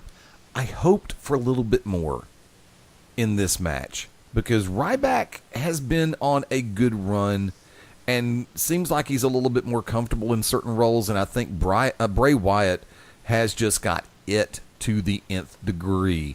And like I said, it wasn't a bad match by any stretch of the imagination. I just think there could have been more to it. Yeah, I would agree. Not a bad match, not Ryback's worst match at all. I think he had a great showing. Bray Wyatt continues to over-deliver and under-promise, which is good. I think the problem we're going to see here real soon is they're running out of people to feed to both guys. And when you get into that problem, that's when one guy gets overlooked or both guys get overlooked. That's what happened to Bray Wyatt in his feud with Cena. That's what happened with Ryback in his feud with Punk. You're running out of room. You got to find something to do with these guys.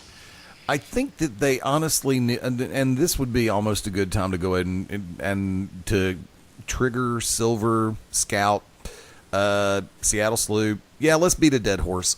I'd rather see the roster split come back and restore prominence to SmackDown and put everything back the way it used to be, to split up the title, bring back the WWE title, and bring back the World Heavyweight title, and let everything split up, and that way you could actually have a little bit more diversity as far as who does what where. You could do it, but I don't think there's enough focus. I don't think they've ever had the focus to truly split the brands. That's why they couldn't call it the SmackDown title. They had to call it the World title. Yeah. You truly want to separate them. You make them their own entities and their own brands. You start by doing that in efforts to not intermingle the brands.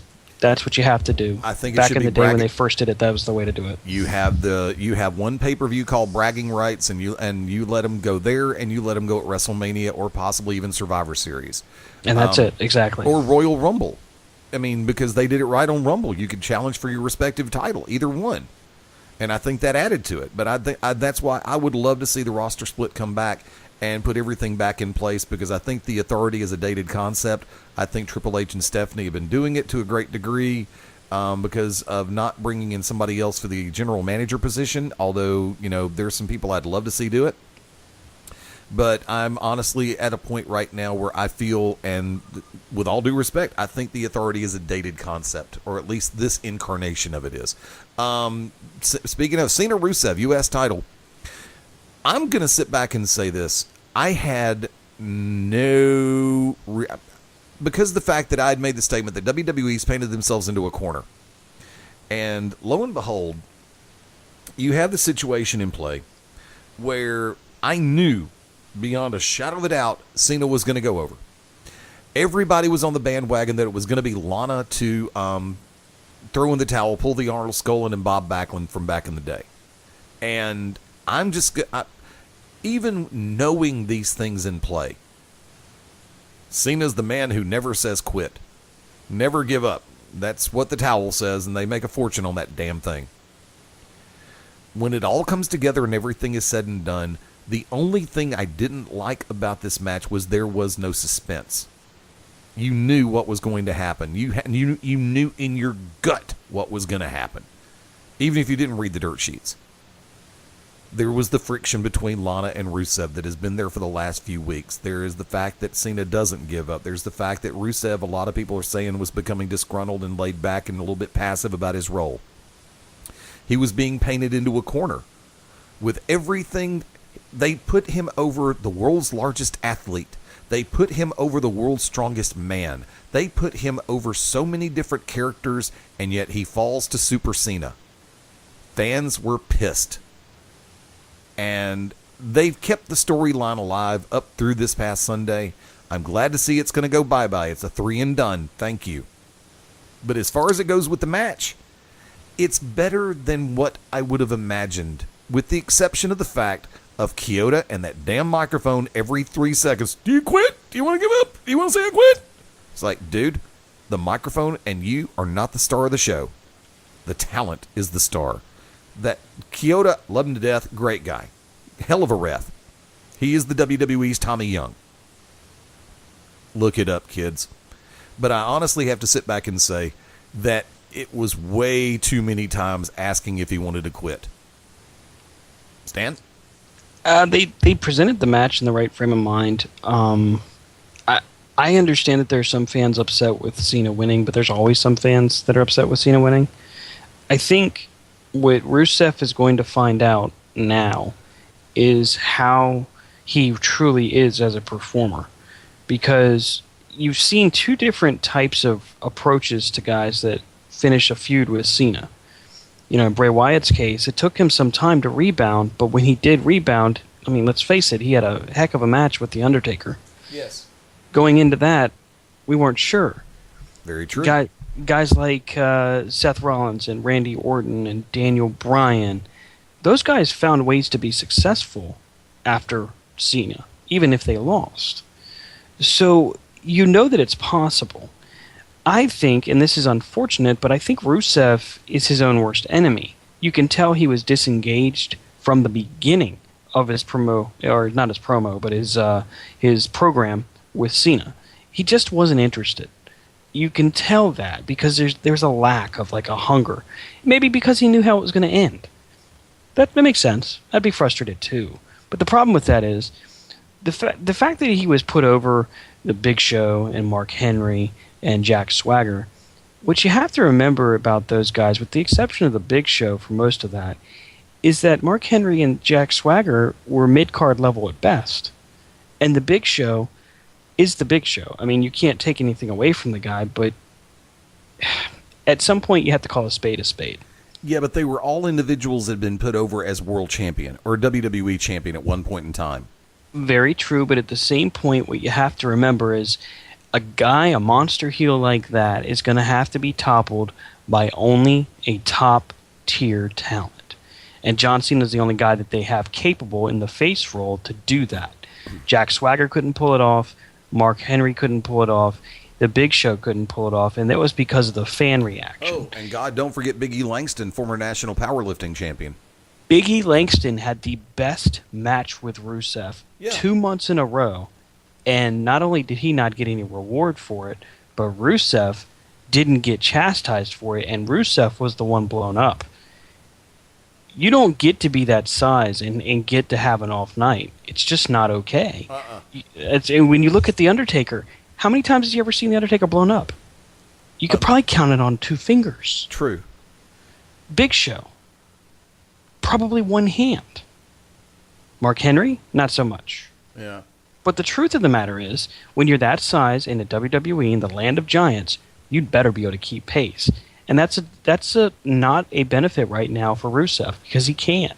He's going to suffer the same fate that Sheamus does and see his push continue to fizzle until he either steps up his game and keeps pace or does the job of a true heel and take over in the ring and slow it down and make it work to his advantage.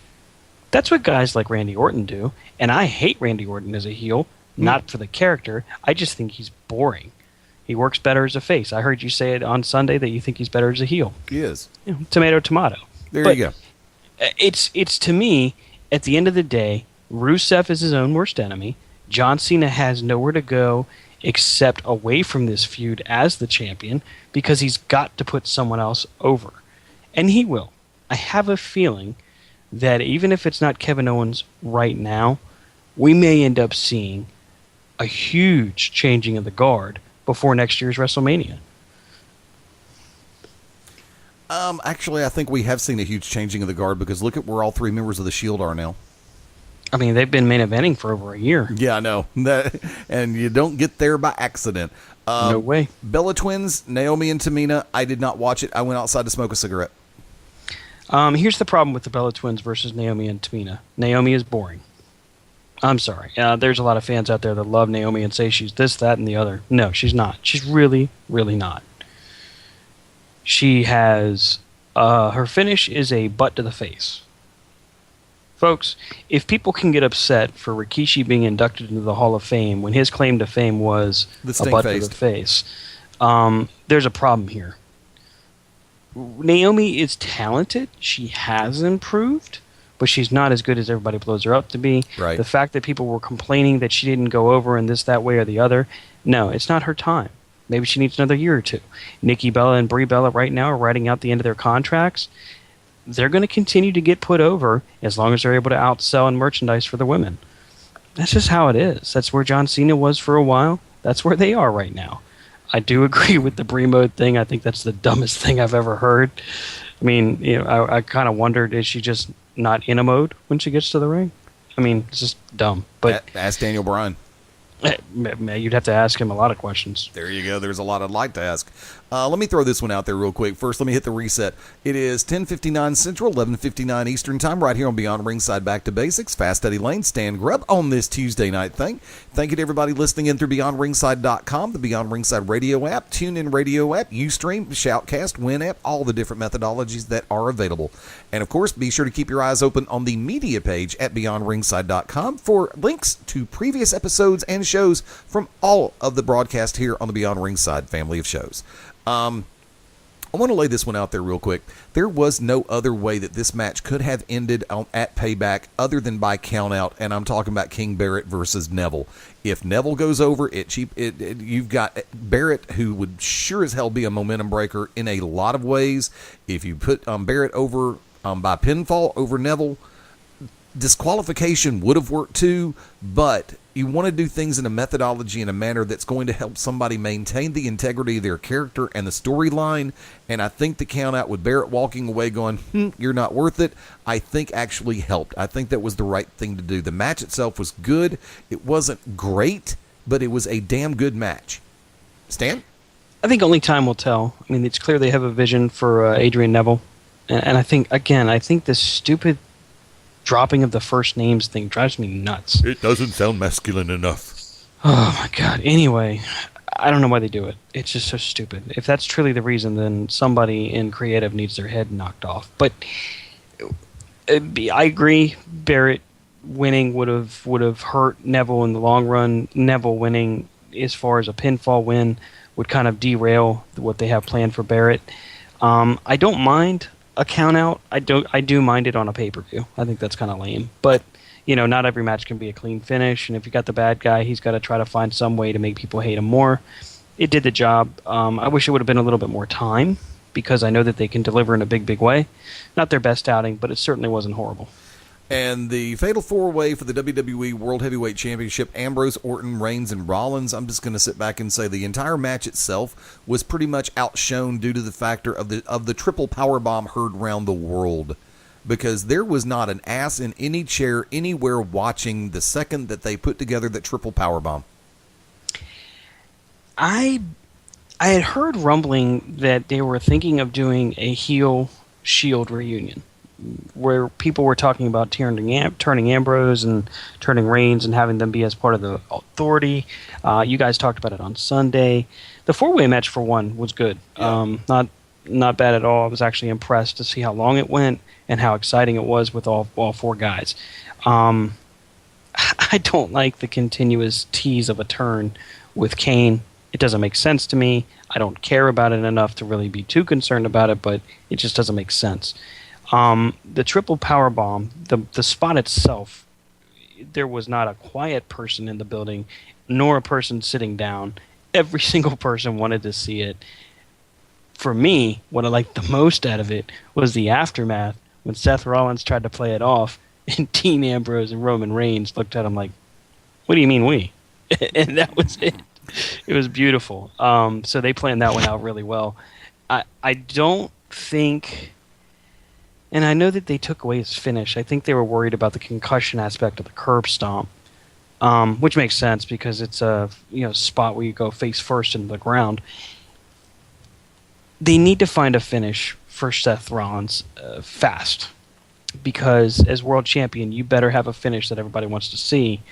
And I think people will sour to the aspect of seeing the pedigree, and it's not Triple H. And I think people will sour to see yet another DDT finish. Oh, and just a side note. It's time to take the DDT out of the setup move equation.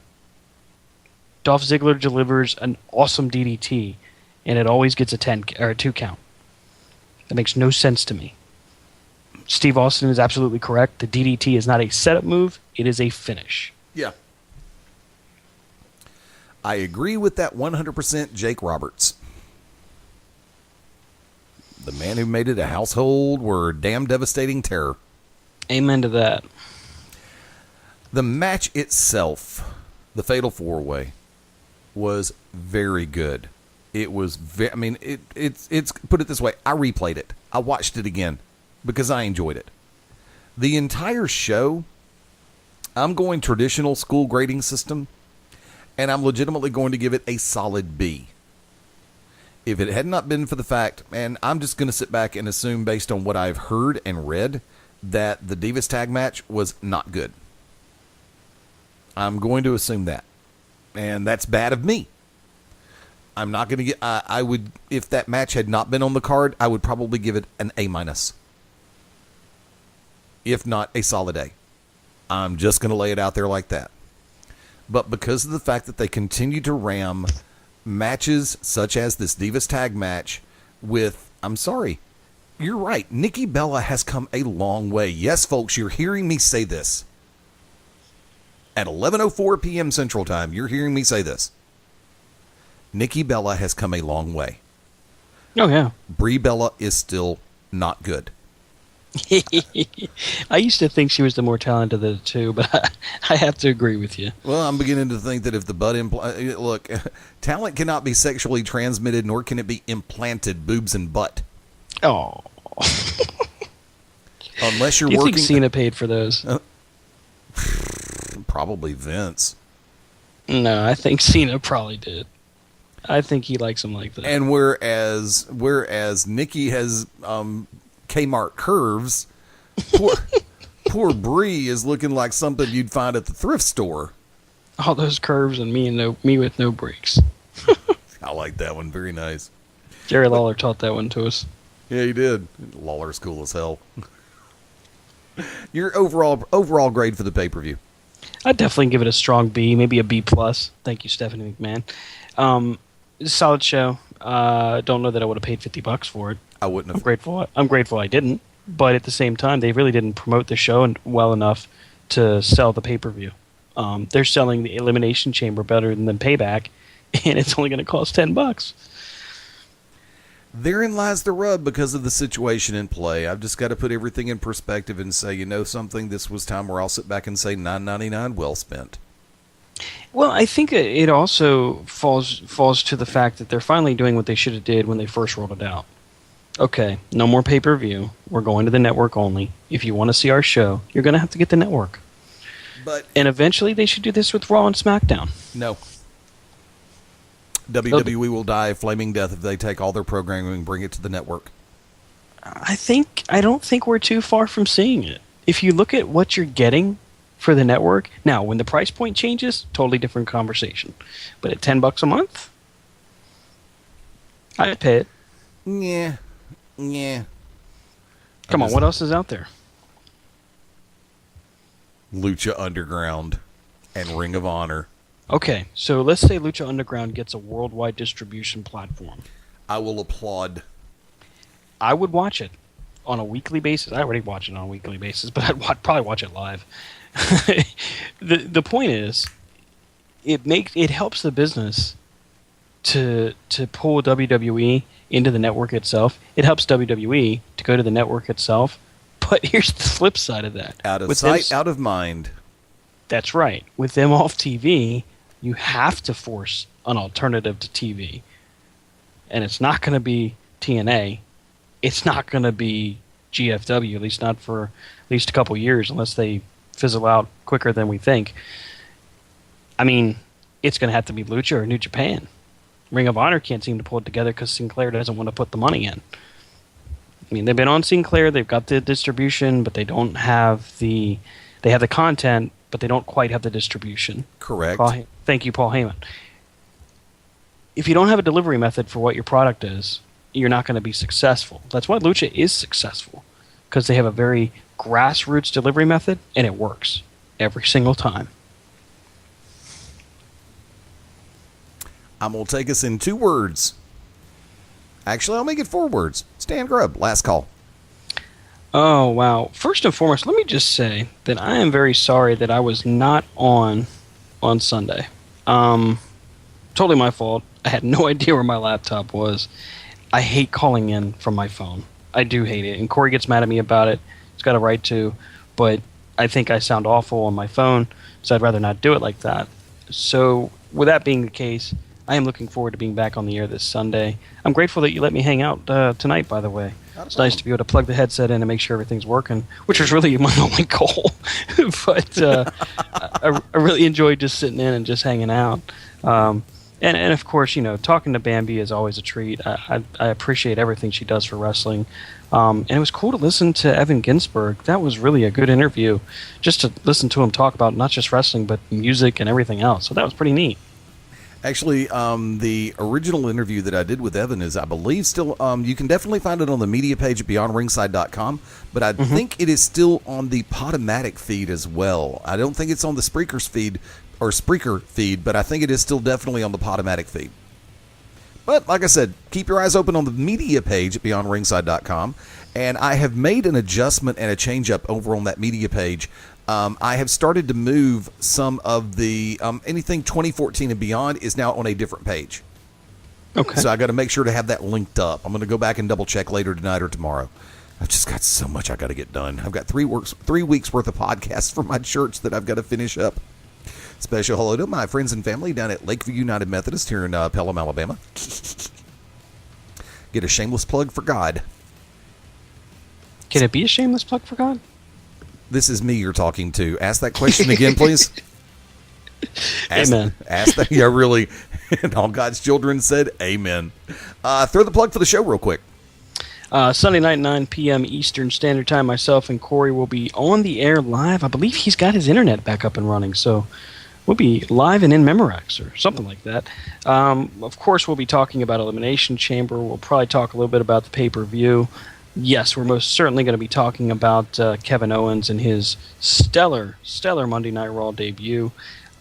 Really, we're going to talk about that, and we're probably going to get into a few different things that have been on both mine and Corey's mind, especially when it comes down to the business in general, but just personal stuff. We're 2 human beings. We got stuff going on, so we want to make sure we share it with the world, and that's kind of where we're at. Keep your eyes open on BeyondRingside.com as well as all the different apps that we have available. That way you can keep track of exactly what's going on. But I tell you what I'm going to do. I'll give you the rundown right now. Wednesday, May 20th, the To Be Determined show returns 9 p.m. Central, 10 p.m. Eastern, 7 p.m. Pacific time. Join the Oracle of Ominous, the Wicked Nemesis, the Grand Design, Clyde Braddock, Angie Travis, and special guest panelist this week will be Mark Mabo Bowman, as in addition to me in the producer's chair. I wasn't really going to say that, but I decided to anyway. What the hell? Because this week on the To Be Determined show, we're going to be doing a Secret Origins episode. How it all began for each of us as fans and getting into it. So tune it in tomorrow night, 10 p.m. Eastern, 7 p.m. Pacific, the To Be Determined show. Hey, special shout out to Wicked Nemesis for stepping in the ring. Oh, proud of that guy. Hell yeah, you should do it more often. Amen. Too big to not be in there. Yeah, unfortunately, he did lose the title. Yeah, he got gypped. He got ripped off. Yes, he did. Also, want to go ahead and remind everybody that at this point in time, Sunday, the 24th, the trifecta, I believe, is back. Beyond Ringside Live, 6:30 p.m. Eastern, 5:30 Central, 3:30 Pacific. Hold on. I stopped about saying something because I wasn't quite positive, but I'm going to go and lay it out there. Thursday, May 21st, 9 p.m. 10 p.m. Eastern, 9 Central, 7 Pacific. The show with Ted Guinness should be returning this week to Beyond Ringside Sports Radio. All things WWE and a little bit more. So with everything going on, whether it be on Payback, whether it be Raw, whether it be NXT Unstoppable tomorrow night, there's going to be a whole lot of things. And of course, Ted will be opening up the phone lines for you to sound off as well. That's Thursday night, 10 p.m. Eastern, 9 Central, 7 Pacific. the show with Ted Guinness. When SmackDown goes off the air, that's when the show goes on. Now, coming back over to the 24th, 6:30 p.m. Eastern, Beyond Ringside Live. 9 p.m. Eastern, WrestleRage Radio with Mark Rage and Stan. And unless otherwise, I do believe the Midnight Black Mass will be returning this week at 11 p.m. Eastern time. So like I said, definitely check it out. For everybody listening live this evening, thank you through all the different apps we have available. For everybody listening on the replay side of life, like I said, thank you for checking us out every way that is out there, whether it be on iTunes, Podomatic, Stitcher, Spreaker. I know I'm missing something. Oh, yeah, iHeartRadio. Check us out on the show's page on iHeart. And for everybody who's been subscribing, thank you. We do appreciate it.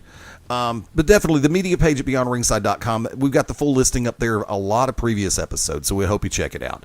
Want to say a very special thank you to Evan Ginsberg. Like I said, Legends Radio, Legends TV, former the associate producer for the movie The Wrestler. Always great to have Evan on. Going to have him back on probably in the month of June. We're going to work on the timetable because we just talk about a little bit of everything. A little bit of wrestling, a little bit of music, maybe a little bit of movies, maybe comic books. You never know. And a lot about Legends TV because he's got a great product going on. Check it out. Also, once again, special thank you, Bambi Weavil with Masters of Ring Entertainment. This Saturday in Wilmington, North Carolina is going to be an absolutely magical day.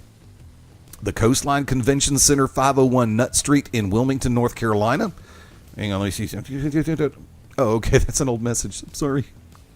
Check out mastersofringentertainment.com. They're going to have all the information, and damn sure get your tickets. Get them quick, get them early, and show up for the event early because it's going to be worth every second. Folks, going to call it a day here at the Radio Ranch. Thank you for hanging out. Stan, thank you for hanging out. Great to have you on board. Man, thanks for having me, man. I love listening to you on my way home when I'm driving home from work. And I got to tell you what, man, I'm working on something, and I've got a plan. So I'm trying to put it together. I'll be sharing more as I go. Oh, and let me run these down real quick before we get away for the evening. Once again, for me personally, FastEddieLayne.com, at Fast Eddie Layne, Layne on Twitter and Instagram, LinkedIn, Google+, all of the above. This coming Friday night, I'll be back with Buffalo Wild Wings in Alabaster, 9 p.m. local time start time. This coming Saturday, May 23rd, I'll be back with Jake's Southern and Caribbean Cafe. The chicken and waffles are good, dude. The jerk wings are really good, too. And the sweet potato casserole, out of this world. Kicking it off at 7 o'clock p.m. Karaoke contest, $125 prize to the winner at 9 p.m. And of course, I want to remind everybody in our home market of Alabama and of course over in Georgia as well, Saturday, May 30th. Global Championship Wrestling, Global Warfare 2015. 12 men involved, 2 teams of 6, War Game style, cage elimination match, and a whole lot more. Check out gcwpro.com for all the information. And thank you to everybody who's been checking out the ITV product. Greatly appreciated. We're out the door, hitting the floor, and I'm going back to get me another glass of apple juice because I've been dry for the last 30 minutes. Because I got to go brew tea. Apple juice is already in the jug. Thank you again, Evan Ginsberg. Thank you again, Bambi Weavil. For Stan Grubb. Remember, folks, only you can prevent forest fires. I got a bear hug from Smokey. This is the Magic City Motor Mouth, Fast Eddie Layne saying adios, das vidania, hasta luego, auf Wiedersehen, ciao, sayonara, adieu, arrivederci, farewell, abasinia, au revoir, and until we meet again, aloha means bye-bye. Join us right here next time as we all go beyond ringside. And yeah, sometimes you just got to take it back to basics. Bye for now.